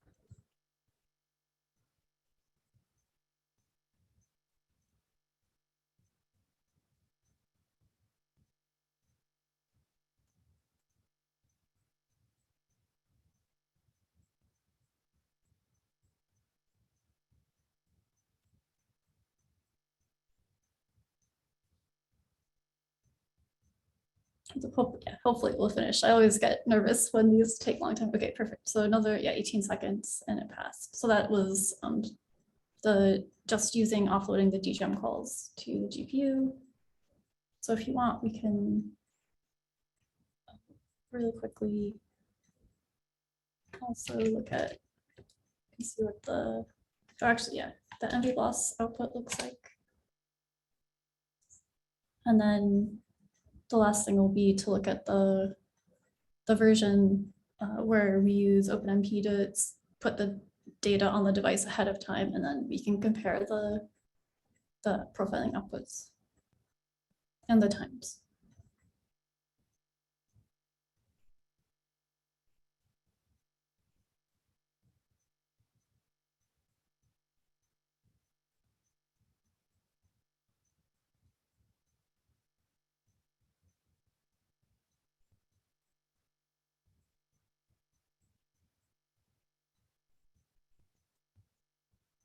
Okay, so finished. Yeah, this is just to show you can just to get a high level overview of time spent doing memory operations, time spent in DGEM on the GPU. Okay, so then the last thing will be, yeah, after we've added this into the code. So this is make version 2. So compiled and then running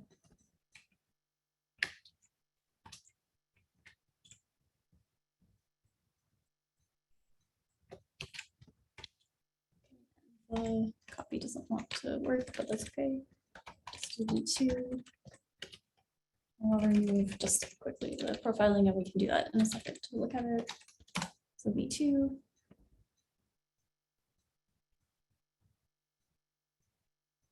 So this was the way faster version because we've already put the data on the device. So 2 seconds, and then I will add in, so we can look at the profiling.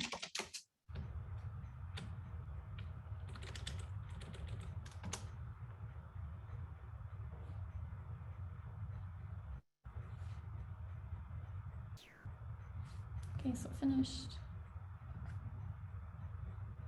And then it's way less. This is yeah, way less. So this, let me split the screen. No, just split the screen quickly. So at the bottom is what we just did. And then if I scroll up, what we did before, we're doing much,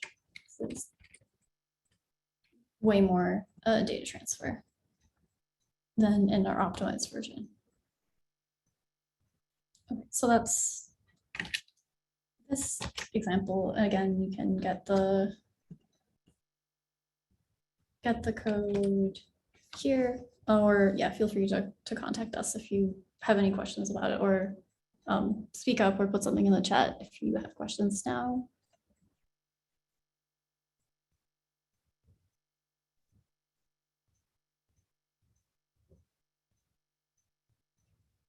Or yeah, or if nobody has anything, then let me quickly check the schedule. I think we can take like a 10-15 minute break, and then we will restart with advanced topics with Vivek and Tom.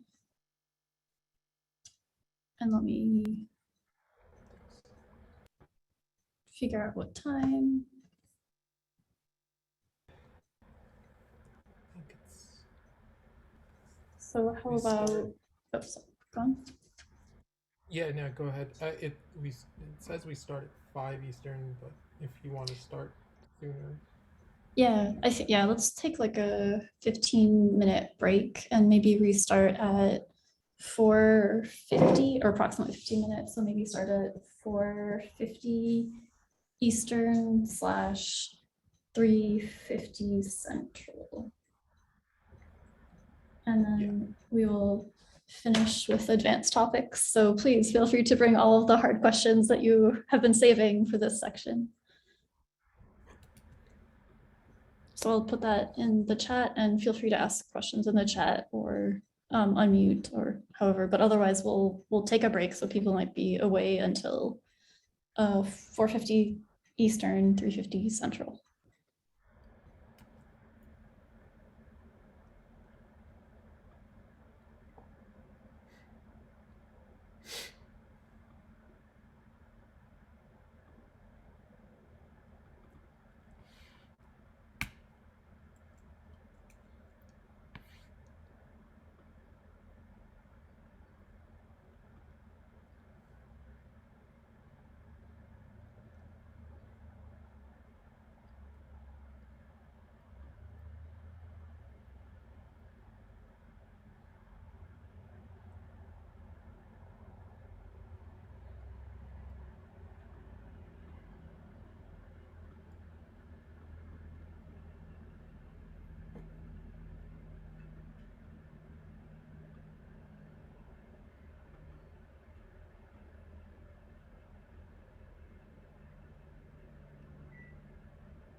Okay.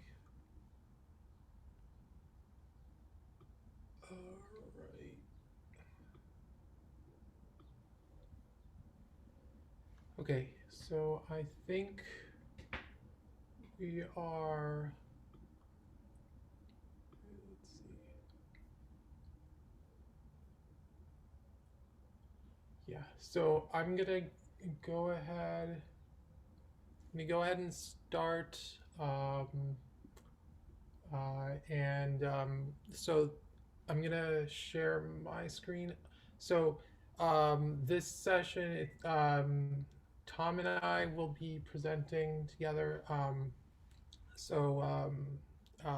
be starting to talk. I'll be starting with tasking and performance tuning. Try to share my screen. 1 second. Stop to. Oops. Okay. So I think everyone can see my screen.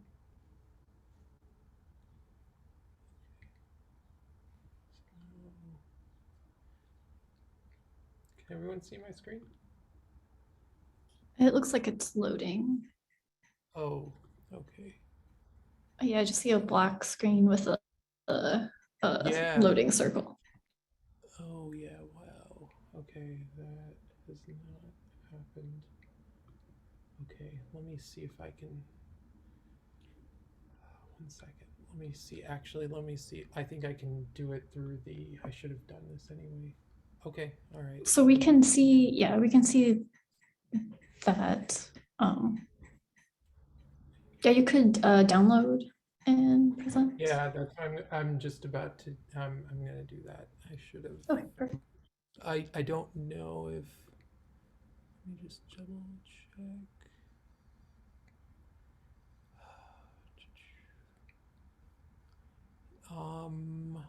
Actually, there is a problem there. This is something we were trying to deal with just before the session. The downloaded version. Okay, so the downloaded version somehow is not the right one. Let me just hold on 1 second.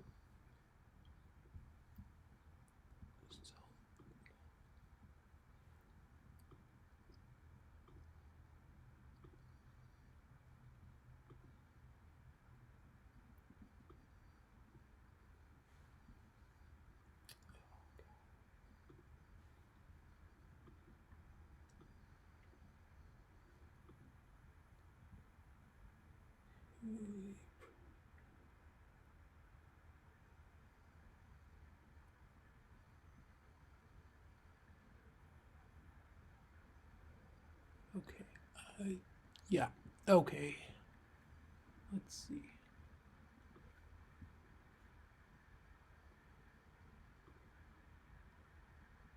Okay. Okay, nice. Yeah, we can see you full screen there. Looks good. Yeah, just the. All right. It's just a few more slides. Okay, here we are. Okay. All right. Thanks. Thanks for bearing with me. Okay. So I'm a computer scientist at Brookhaven National Lab, working in the solve team and the also some application development with the QCD. So I'll start by talking a bit about tasking parallelism and why. I'm gonna go into OpenMP tasks from the viewpoint of that they are essentially um, uh, basically from the viewpoint that a target offload region or a target region is a task itself, and I'm going to show you how you can combine the tasking and target constructs.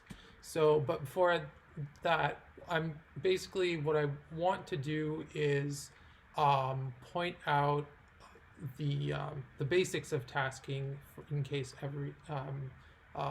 anyone is unfamiliar with tasking in generally or tasking in OpenMP. So I'll cover it from the viewpoint of OpenMP, and basically a task construct or an OpenMP task is any structured block of code or really any instructions plus some data environment that's associated with it. And so that's a notion of a task in general. OpenMP has the concept of this type of task in its specification as of OpenMP 4.0. So inside a parallel region, you're an OpenMP thread that encounters that OpenMP task construct. It has to package up that code block or set of instructions, and then also package the data that's associated with it. And so there's two things that a programmer has control over, is that when it's executed. So is it executed right when it encounters, so that when a thread encounters that task, or is it executed at a later point? So is it deferred? And then tasks can be also nested, and so programmers can put in one task, can call it one task from another, and so this this control allows arbitrary task parallel programs to be developed in OpenMP. So looks like something that, okay. So the task directive in OpenMP defines what's called an explicit task. There are implicit tasks, and I'll get to that in a second, but explicit tasks in OpenMP are are defined basically in or prescribed by the programmer as regions in the program that will be invoked by an OpenMP thread and executed in a dynamic fashion. Now, OpenMP threads, they're going to share work from all tasks in that task pool, and there's also a task weight directive, and that makes sure that any tasks invoked by the OpenMP thread are finished. So the OpenMP thread must finish its tasks or its child tasks before the current task proceeds. So this is flexible and powerful. So it's especially useful for situations when loop counts aren't known at compile time. And you can see this through this Fibonacci example, where you have it's basically a recursive Fibonacci code where there's two calls to the Fibonacci function within the fib, and then the result of these two calls, those are added up. So now, to do this using OpenMP, you would essentially have a task around the Fibonacci call for n-1, and then Fibonacci call, another task for n-2, and then, as mentioned, the task weight, so that all child tasks are finished at this point before the thread moves on. You need this piece, and so once that's done, then you can return x plus y. So this is helpful, especially to improve load balance. So it's expressive and performant in this way. Something is very strange. Okay, all right. So I'll explain this text behind this bar here. But basically, a quick point is that the behavior that you want for tasks, that's going to be first private. So the task may not. This is important for data scoping, and that those variables that are private, when that task is encountered, they have to be first private by default. So what you can see here is you have this parallel region. You set B here to private, and so basically, because of B is private here, B sets as is set as first private, and C stays here private, and A just as it is in this as it's specified is shared. So just some data scoping that's important to understand. I think there. Can everyone see my screen? Yeah, it looks like, What's going on here? yes, it looks like that looks fine. Okay. Yeah, it just like there was. Okay. All right. So it looks good now. Yeah. Okay. Correct. All right. So so with that, there's task dependencies, and these task dependencies they can also be specified or defined in OpenMP through the depend clause, and so this is without basically this here on the left is without any restriction for which task starts, or basically the ordering of the tasks. So here in this code on the left, the red task shown in this red dot, that can't start until both these the blue and green tasks they complete. So the T1, this is T1 thread 1 and thread 2. They have to finish theirs in this case through this task wait. You have to use a task wait to ensure this ordering. With the depend clause, you can have this more so-called fine-grained dependencies, if you will. And so you start. So here now you have T1, T2, and so now you can actually have T3, the task for so x incrementing x. You can have that start while the green task, which is a long running task, is executing on and that's on thread 1. So this note that in the depend clause you need these.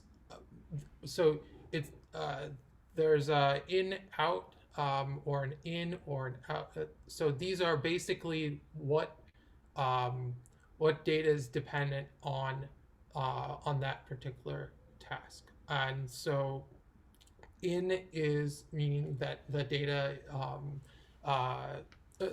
basically the task is dependent on that data X, and then out is some another task is dependent on that data X, and in out is both.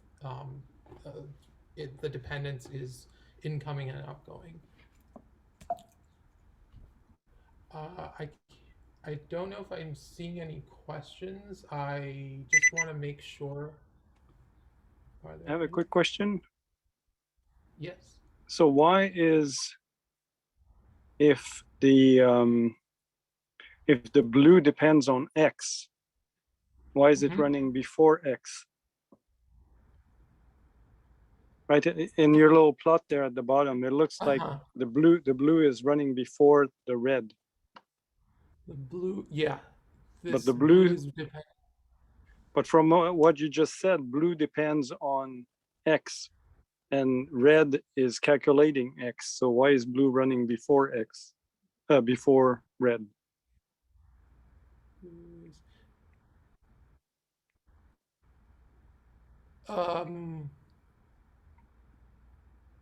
So blue is running. So the dependency is.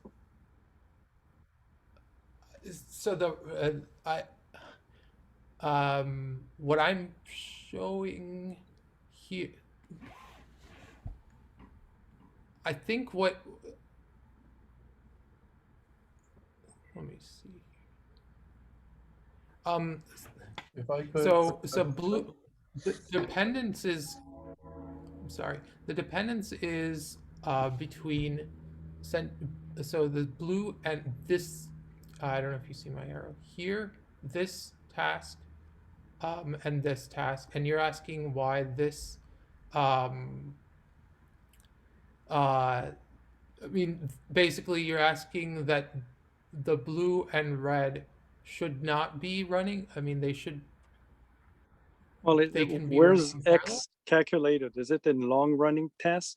Is that the task that's No. creating X? Oh, no, no. That's a independent. It's not generating X. Or So can you clarify what is in, out, and out in the depend clauses? Right, that would help.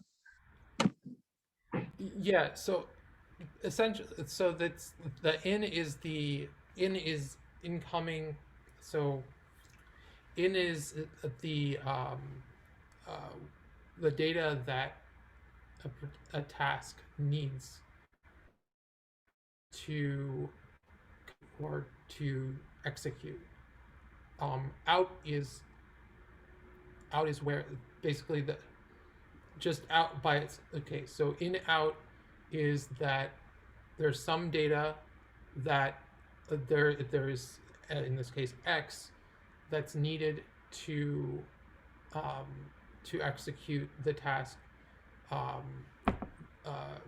So that task cannot start until it has this value available. In Okay, out, so is the interpretation here that X exists somewhere? Blue and red cannot run at the same time, but neither of them generate X the first time. And red has to run after blue because it's later in the sequence on the page here. in the sequence on Is the there page.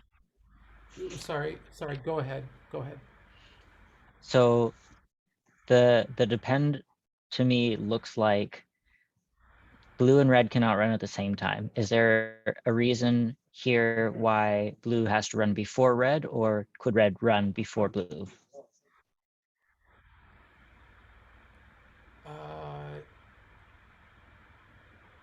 So there's no so red has to run after blue because of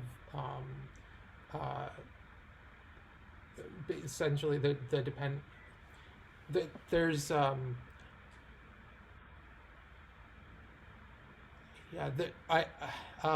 it's essentially a task dependency of X that so the value here is it's being printed and then there's an increment, so there has to be there needs to be a you can't this value needs to be the one that's not incremented. That's what the programmer wants. And so when they so I think you said something about so basically it's a sequential it's you could call it a sequential preference, but really it's so with this depend in, this is saying whatever, well, before running this we need this value to be we need this value, so this should print 0. and then this long-running task happens. But for this task to execute, this must have used, or what's the word, consumed this the value of x and completed. So Vivek, if I could for a second, the thing that is really helpful to understand here is that when you're looking at OpenMP tasks, the order in which things are created is important, right? So the in x at the start means if anything has produced an output dependency before that point, wait until it is done. If not, you can execute this immediately. And that can run in parallel with any number of other in-depend tasks or tasks with no dependencies. But an in task and an out task with the same variable in the depend list cannot run concurrently. Right, and as Johannes pointed out in the chat, it does look for essentially right after read dependencies, right? So even though technically the red task doesn't depend on the blue one, because of order of evaluation and right after read kind of semantics, that's what you get. The red one can't run until the blue one is dead.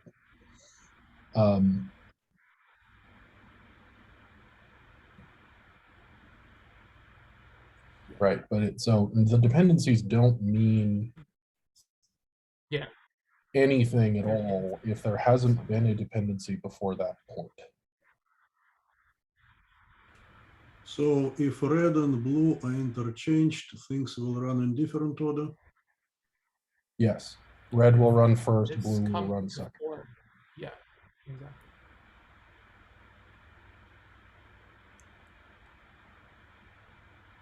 Yeah, I'm reading Johannes's. Okay.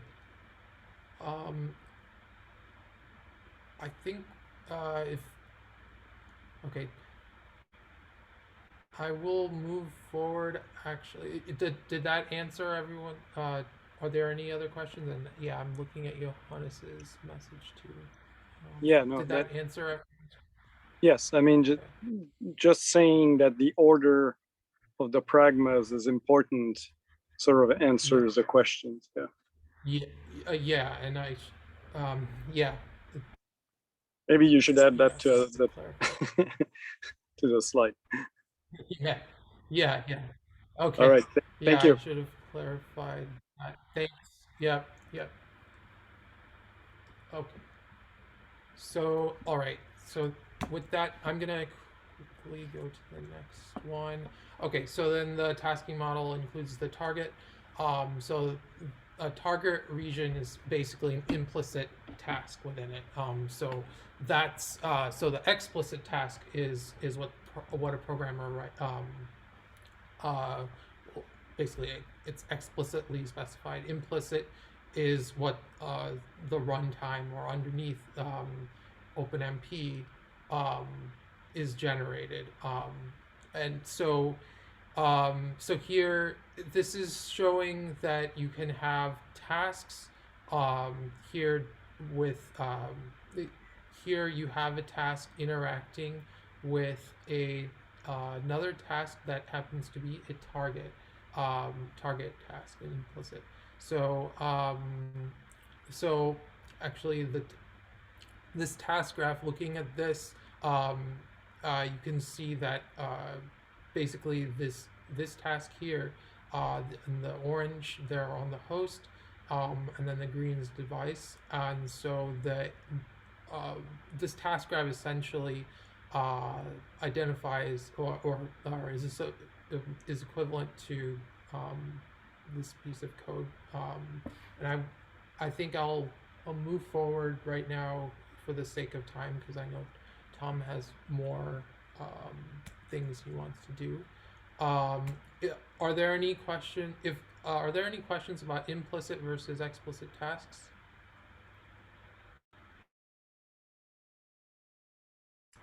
If dependence is specified, what does no wait mean? All right. Here is code. Sorry. If dependence is specified, what does no wait mean in that case? Good question. So no wait is it is basically when a thread encounters that that target, essentially a target task, that thread will offload or execute the target task and then immediately continue on to the next task. In this case, the next target task.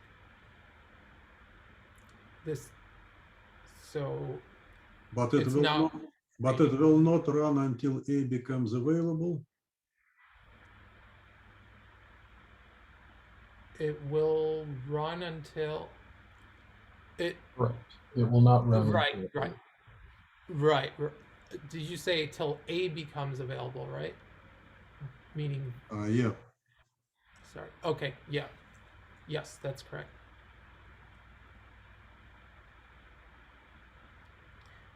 Okay. All right. So I have. Okay. All right. So for the interest of time. Okay. So performance tuning in OpenMP is important to think about. So this part is in this part I'm going to go through just some basics on the different parameters for num teams and thread limit and the importance of tuning tuning these. And so it's basically, this is taken from Grid Mini code, ECP's Lattice QCD project, and here this is the standard, as you saw before through calling into a state that target teams distribute, and then this num teams and thread limit. These two can be added as directives by the programmer, and then tuned. It could be tuned based on some performance model or just manually. But basically, what has been done, what I'm showing you here is just the sensitivity for this end blocks and end threads, and as you vary both of them, you can see that the gigabytes per second, or the bandwidth to move data from the CPU or the host to the GPU varies. So the best combination here is the last one here with 4096 blocks and 256 threads. So note that so the range is here. We got 162 gigabytes and 306. So this has an impact to the performance of the code. There's another aspect of performance tuning, prescriptive performance tuning, and that is loop transformations. And so what we have here is basically, actually, this is available in Clang LLVM 13 and above, and so, but it's also part of the standard right now, is the tile construct. And so what that does is it allows users to not have to write this very complicated code to do loop tiling. And for those of you not familiar with loop tiling, is basically blocking or partitioning data array, say for a matrix multiplication, into so-called tiles, so that spatial locality and cache line reuse is increased. And so tiling has been proven to be very beneficial, not just on the CPU but also on the GPUs. And I've actually experimented with this with that Grid Mini code that I just showed, and you can see some of the work that I did. But this is an example just to show how this code, which is hand transformed to do tiling for a 2D array. It's basically the tiles and the tile size is 256 by 256. That can be written just like this. And so really, what I guess the way to see this is that so this is the original code. In order to transform it, before you'd have to handwrite all of this. Now you can just tell the compiler, hey, do all of this for me. So this is this is easier, and it's actually faster because it actually synergizes with parallel constructs and other compiler optimizations. And members in Solve, particularly Michael Cruz, are working on implementing these. And so I'll just say, okay, this is the last one before I hand off to Tom. So basically, there's one other. Sorry, go ahead. I just had a quick question about the previous slide. Yes. So how do we interpret the tile pragma? Oh. So it applies to both for loops to make a tile of 256 and 256 for each one. Right. Yeah. So it's a tile. So the sizes, it's applying to the. So this I guess it's this, yeah. So this one is for this outer loop here, and then this one you can it's basically it's the nested loop. Okay. So if you had three nested loops, yeah, you would have three numbers, basically. Yes, I have an experiment. Yes, that's how I. Yes, according to what I know from the spec. Yeah. Okay. Thank you. Mike. And could you? Yeah. Yeah. And would you be able to substitute? Just put a 1 in place if you wanted to loop like the first and the third, or does that make sense? Or would it throw some kind of an error? You mean you just wanted to do this? Yeah, there's a yes. I believe you can do just one. I think in OpenMP 6. So this is I guess OpenMP 6. There might be some more cleaner semantics for this, but yes, if you just put 1, what that means is this tile size is now set for this loop is set to 1.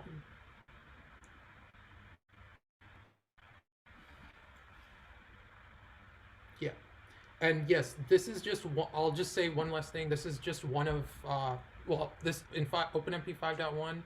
There's the tile and unroll, but there's going to be more loop transformations in OpenMP 6.0, and this is an active area. Okay. All right. Okay. So last thing is that it's important to because we're writing code not just for one node on supercomputing, you're running on multiple nodes. It's important to consider overlap of the OpenMP computation the OpenMP computation and the cross-node communication, which is typically using MPI. And so you can use OpenMP tasks to hide a lot of these latencies and overheads, so that you can keep that interconnect busy. And so one should just make sure to use MPI. They can consider using MPI thread multiple, so that any OpenMP thread can call MPI. And I won't go into too much detail here other than you can see that you can see how you can use tasks along with the target the target explicit updates for this overlap. Okay, and I know. Okay, so we are at 5:25. Tom. Yep, so I'll share so that I can Okay. advance the Yeah. slides. Is that coming through okay for everybody, I hope? Yeah. Great. Yes. All right. So I'm here to talk about kind of two things, offloading as an advanced topic, and also some of our current and upcoming directions. Some of these have been mentioned earlier, others will come up shortly, but if there's something that you see that sounds like it's something you need, or you think of something that you need that you don't have, we'll want to hear about that at the end. So feedback is very useful for these things. All right, so the first thing I'm going to talk about is managing data when you're working with offload. If you're lucky enough to be on a system that has full unified shared memory support, I highly recommend experimenting with OpenMP and OpenMP offload using that support first. It is a much easier model to wrap your head around. You can get used to the semantics of things like tasks and target regions depending on tasks and vice versa, without having to worry about the additional memory model complications. Now, that said, there are a lot of times when that may not actually work for you, because this is not classic managed memory that's copied by a runtime. We actually don't allow that. According to the OpenMP spec, you have to have actual shared memory in the system. It can involve kernel support, other things like that, but you have to actually have a coherent memory space. So consider that. If you can do it, then all it is an OMP requires unified shared memory way. If you can't, or if you don't want to start there for some reason, maybe you already have CUDA code, you want to translate copies that already exist, then you want to use target data regions and the mapping system. At the high level, mapping system is a way to map addresses on the host to addresses in memory on the device. This is not like a hash table lookup. It requires a range-based lookup. There's a lot of complication in it to make it hopefully as straightforward to use to get what you would expect if you had written the code on the host as we can. Now, map clauses take a host variable, an original, and they provide a corresponding variable in the device data environment. When we say corresponding rather than a copy, because it's actually allowed to be the original one. Now, I'll go through some examples to show how this works. Right, in this example, array sections for V1 and V2 are explicitly mapped with OMP target map. All right, so on the target region, it's mapping V1, V2, and P.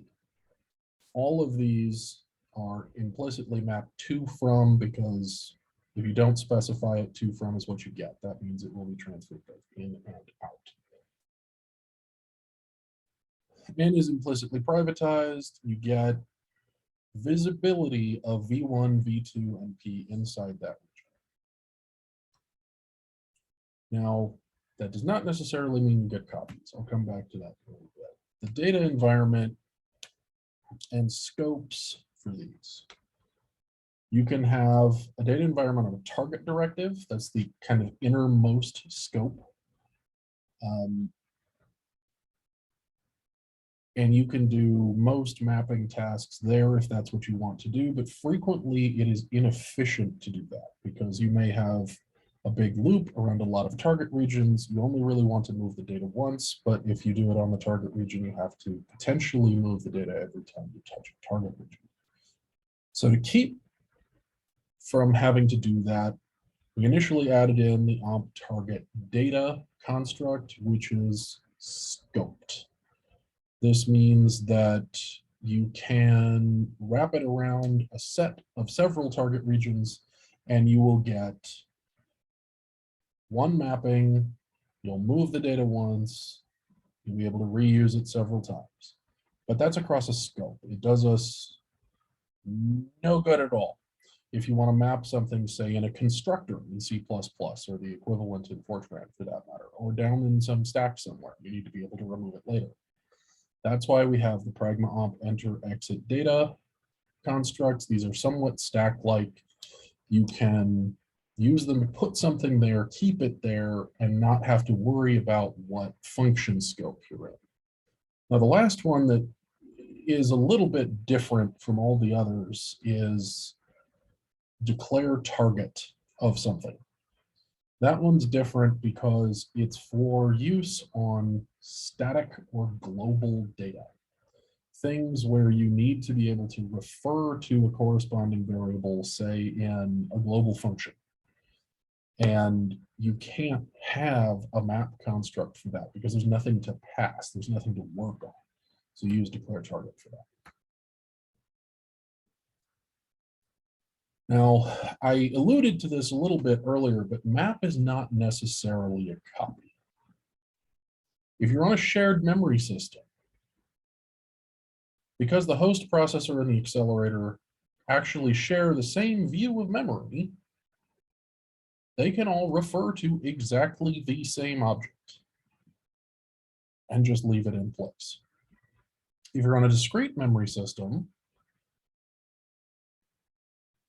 for the accelerator, there will be a copy, and you will get the corresponding address within that copy. We say the corresponding address because if you take a pointer to an offset of 7 into the middle of A for some reason, and you pass it into a target region, map will get the offset of the device version based on the offset within the host version and give you the corresponding 7 away from the beginning in the device copy. Now, the reason this is really important is if you have map clauses and you use them in shared memory code, the implementation is allowed to make copies. It is allowed to not make copies in the non-shared memory case as long as it can provide concurrent. This can really trip people up who assume that when you do a map, you get a copy. You don't necessarily. Now, I alluded to the map type to from earlier. This is a little bit like depend types, but hopefully slightly less confusing. We have alloc, that is, you just allocate. Alloc and release really do essentially the same thing. Alloc allocates, release decrements the reference count. Alloc is increment the reference count. Reference count hits 0, you remove it. To, from, and to from all move data, but they only move data either when the reference count moves between 0 and 1, or when the always map type modifier is included. We'll come back to that in just a little bit. To moves ensures consistency from the host to the device. From is vice versa. It takes the state on the device and ensures that that's available on the host.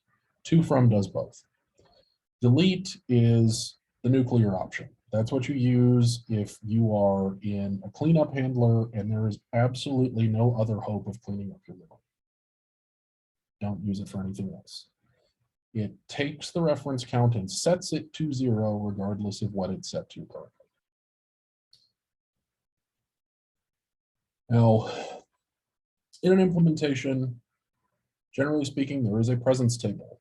I alluded to this a little bit earlier, but say you take a piece of host memory A, you've got an address, you put it into a map, that gets registered in the presence table with a copy of a pointer to its corresponding version with the size, with the reference count.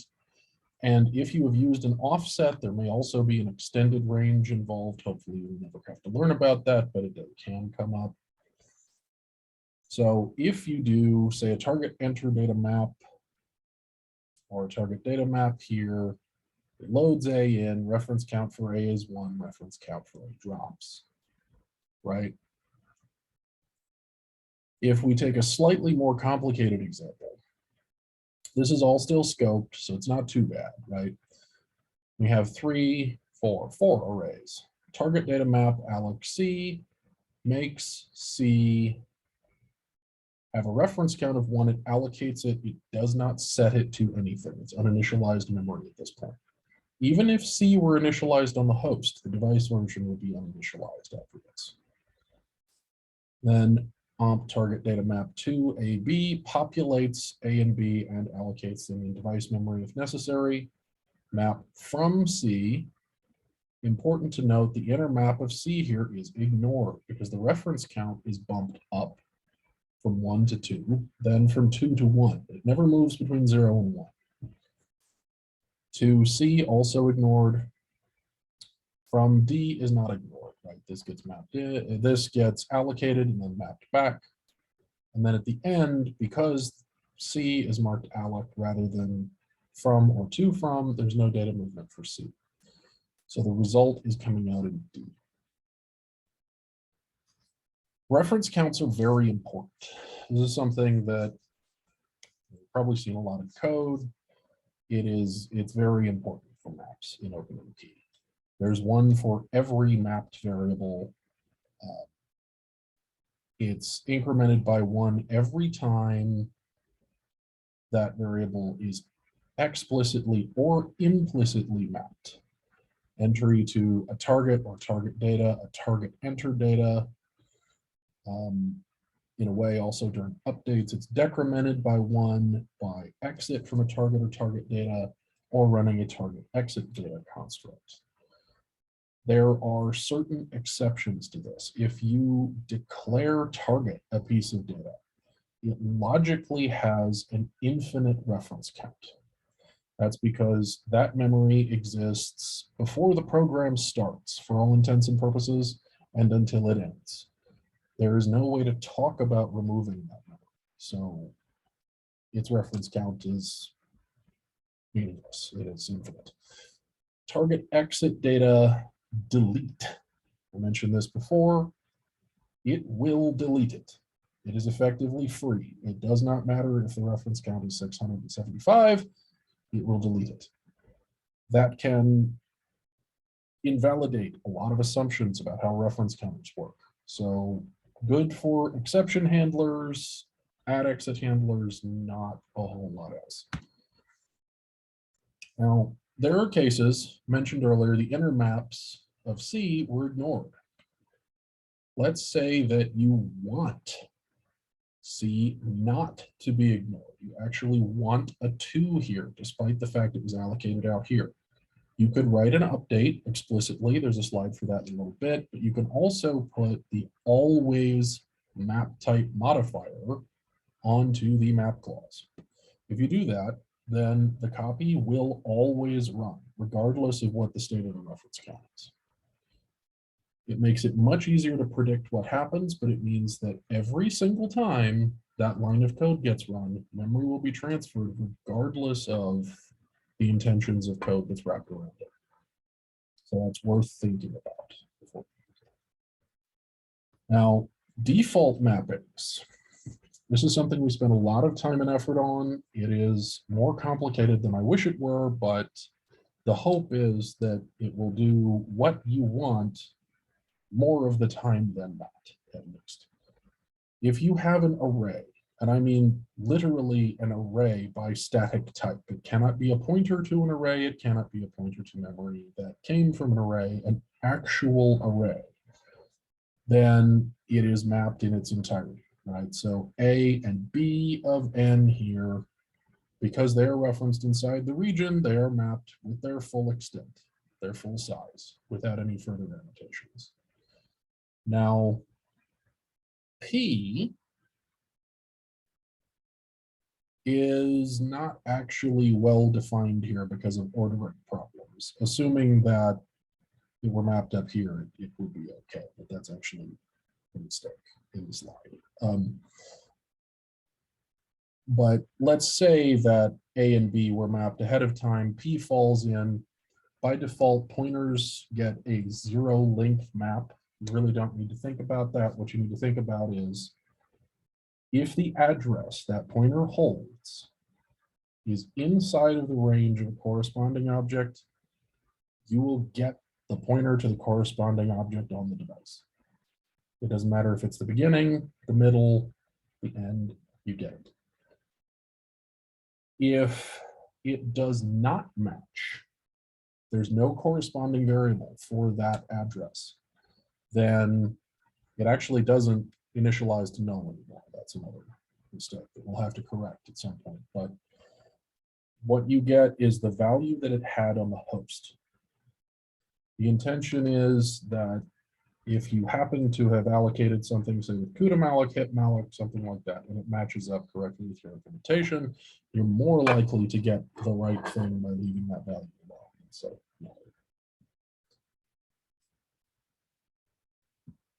now, the other thing, if you want to use the reference counting semantics to avoid memory transfers when possible, but you need to know that certain data moves. I mentioned earlier, you can use always. Honestly, I really recommend using update instead where possible. It's a separate construct that you can use to specify a data transfer between the host and device. An update always updates. So if data transfer is required, it will transfer data. It's very easy to reason about. So even though it takes a little extra typing, that can really help with the mental model. Now, work sharing, there has already been some discussion of usual parallel 4, these kinds of things. When you're doing this with offload, there's another level to think about. When you have parallelism on a target device, you have a league of teams of threads. Each of those teams can contain parallel teams or parallel regions that contain threads. Each team is an independent contention group. That means if you make a lock or use a barrier inside of a team, that will only affect that team.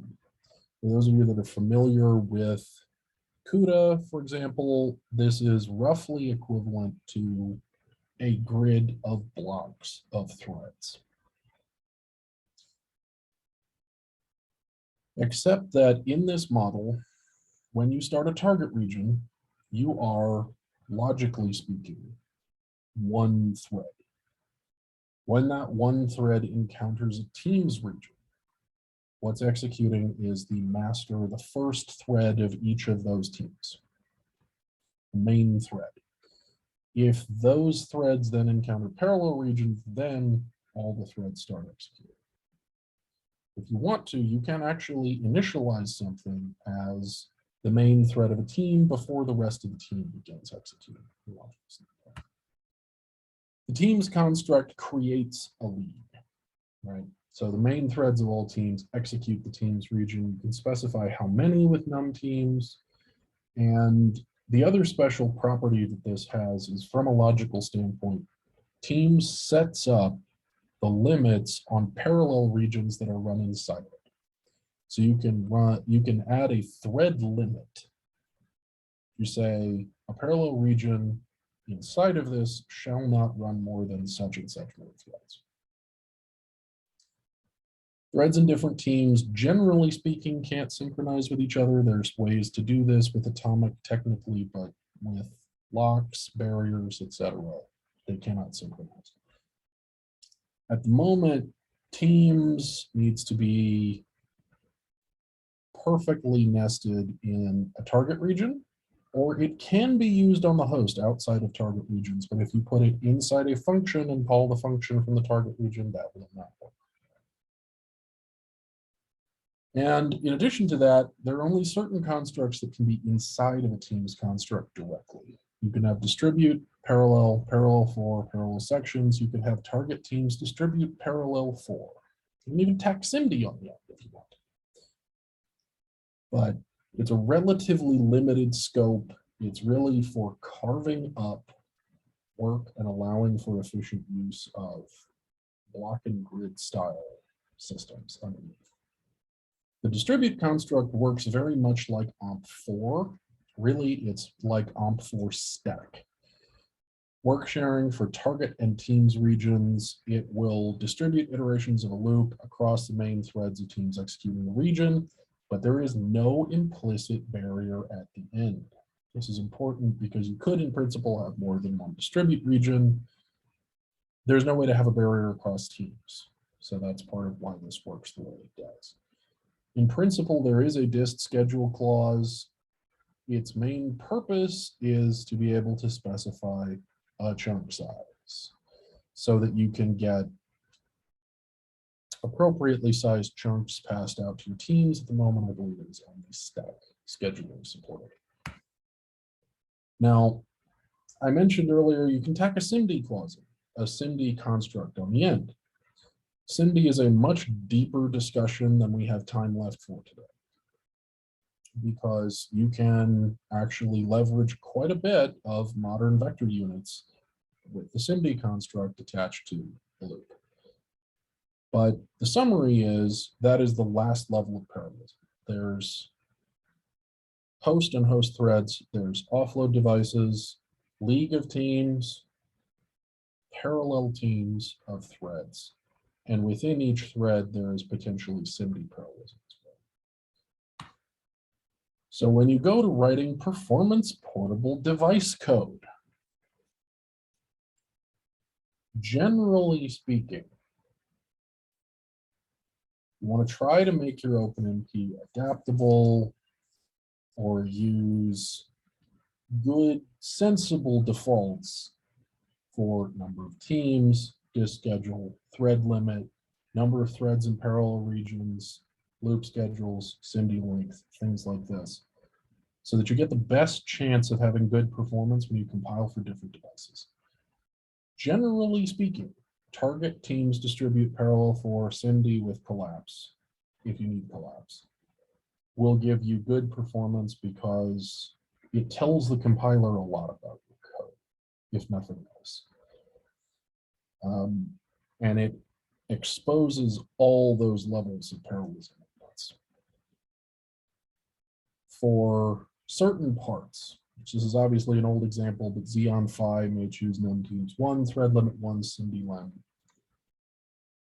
whatever. GPU implementations, generally speaking, will want n teams, m thread limit, and a SIMD len either of 1 or 2 or 4, depending on the kind of GPU. Now, all of that is some relatively advanced material. This is stuff, it's good to know it's there, but it is only something you should really use if you need to interoperate with the internals of the system for some reason. Or you need to optimize that last few percent. Right, so there's declare variant. This slide specifically is talking about begin and end declare variant. This is a way that you can specify versions of functions that should be called automatically in place of an existing function, right? So what I'm actually saying with one of these is begin declare variant if you are on the NVPTX architecture implementation vendor LLVM, IBM, then you should, instead of calling the regular fast square root function, call this version, which calls NV square root. This is a compile time transformation. It is very powerful. This actually can also subsume usage of something like the preprocessor if or if-def in certain cases. It's very, very powerful. It can be tricky to use correctly in some cases, especially with templates. Interop. This is one specifically from the accelerator subcommittee at tasking. The whole point is to make it so that you can ask the OpenMP implementation you're using for internal implementation details that will allow you to interoperate with whatever foreign runtime interface it was built on. Now that was kind of a word salad. What does that actually mean?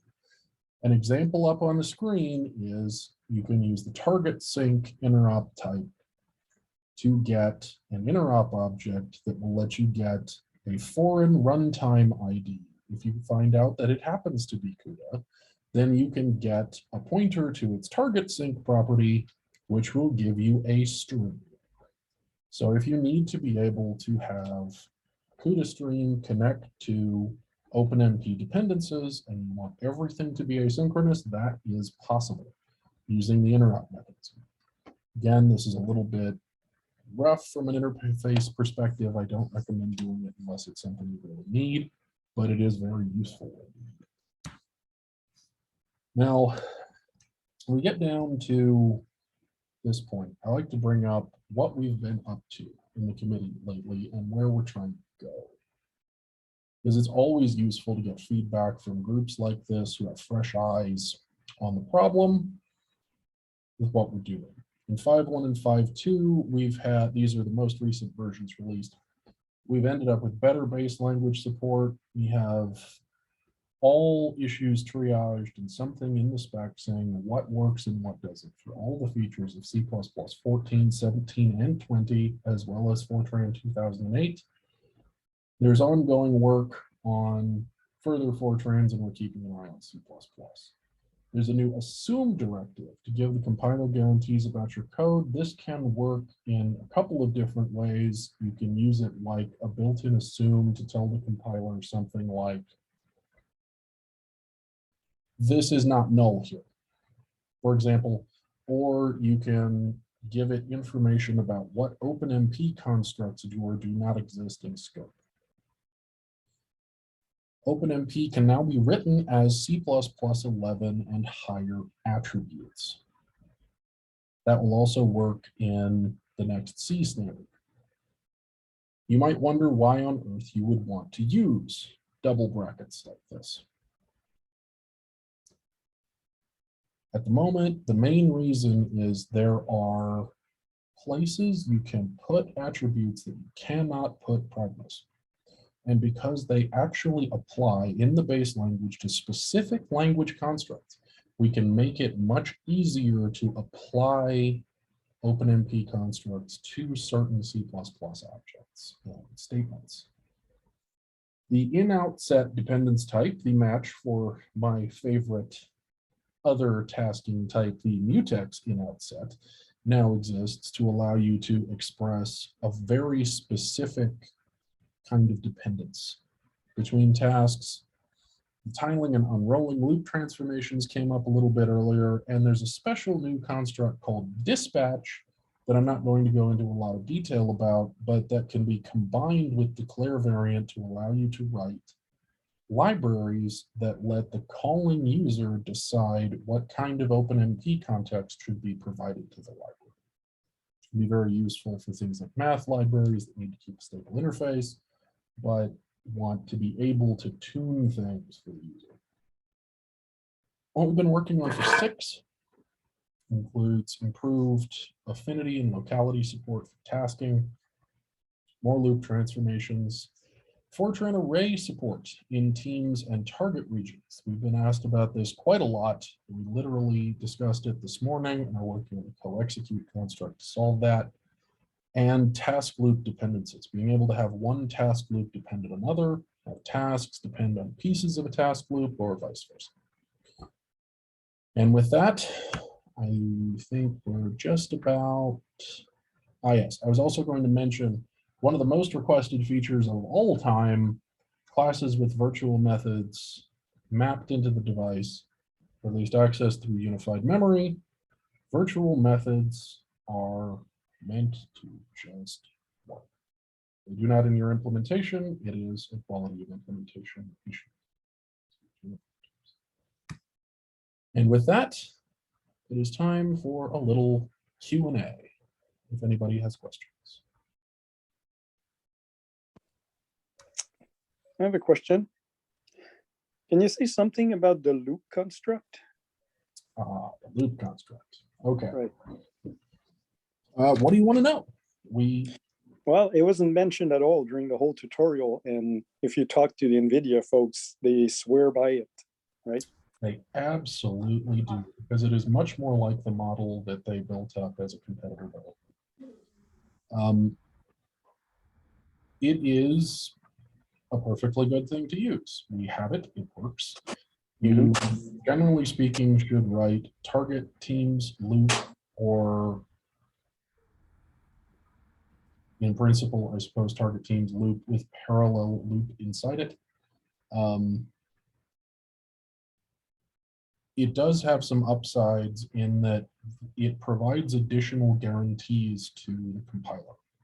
The main thing that it gets you is, by default, the loop construct executes with order concurrent attached to it, which means that loop iterations are not allowed to depend on each other.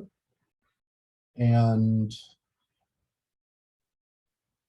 additionally, that you can't have most OpenMP constructs or OpenMP runtime calls inside of it.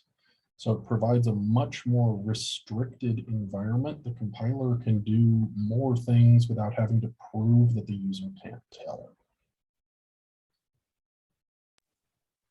Is that described somewhere in the documentation? Yes, I mean, well, in the specification, certainly there are examples for it in the examples document as well. It is, I don't heavily recommend it to people at the moment, not because I think it is in any way a bad construct, but because it is early days for the implementations. They haven't had time to take advantage of it yet. So in some cases, you can do better by being more specific about what you want.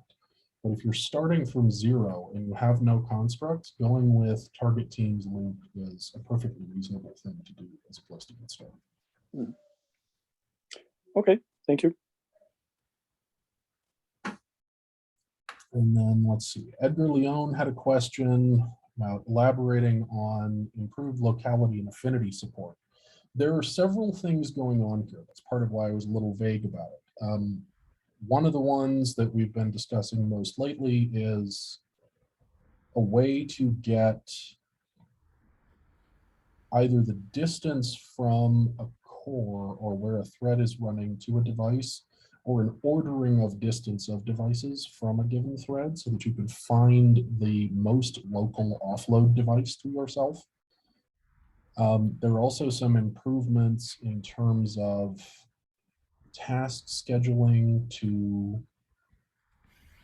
data, location of data, say in a NUMA system. And we've been looking at some expansions to the places syntax to make it easier to express certain kinds of placements using places and proc bound together. Does that cover what you were hoping for, Edgar?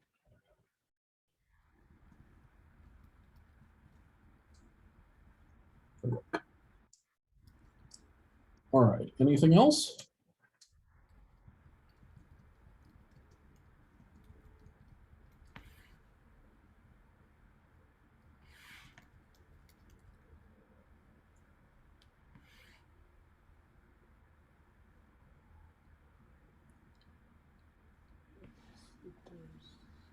All right, sounds like maybe not. Vivek, do you want to wrap us up? Yeah, I'll wrap it up, and I'll just mention omp loop. Yeah, it doesn't work in Clang right now, as Johannes said, and Johannes mentioned that in the chat. So that's why but it's something that is definitely in the works. Right, and that, yeah, as Johannes points out, that's, I mentioned that it was early days for the implementations. That's part of what I mean. It's not supported at all in some, including LLVM. And the semantics of it in, say, NVC++ are not the semantics we actually have in the specification yet. So if you write a lot of loop code today, you may find that as implementations are fixed over time, some of that breaks. I strongly recommend the loop construct when it is well supported by whatever your compiler is. But that may take a little bit of time. Yeah, that's basically NVHPC, right? Fortran. Yes, although even in that case, some of the way it's implemented is not the way one would expect from the specification, but it is Right. Still worth using in some cases, especially for Fortran, as you mentioned. Mhm.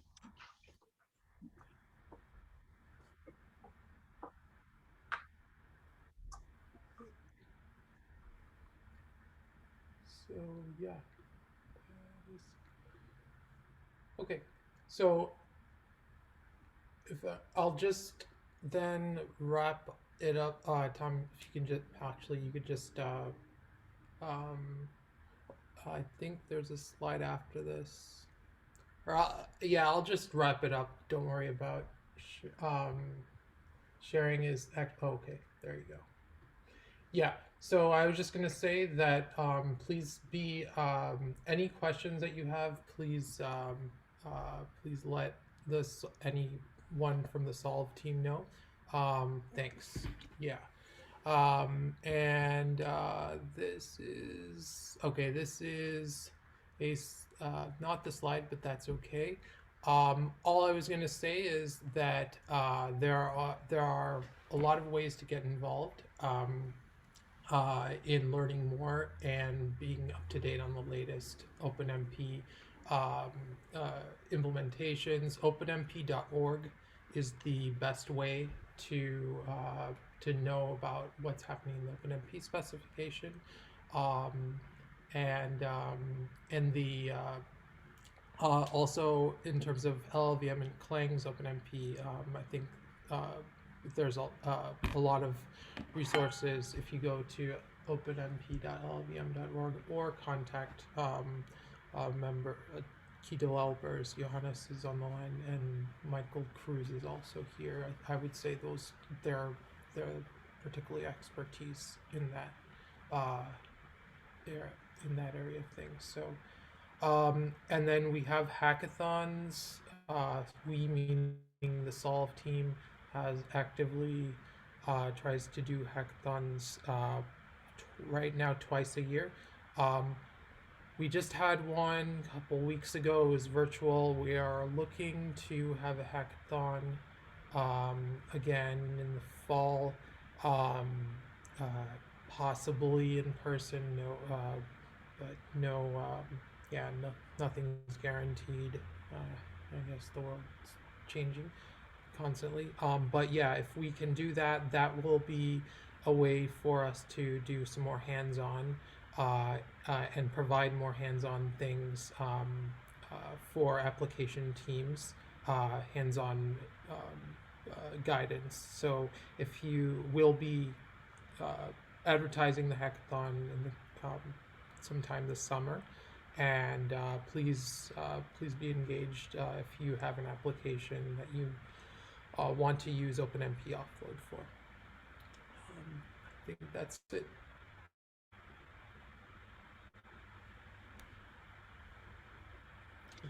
Okay, Thanks thank you. for joining. And thanks to the organizers.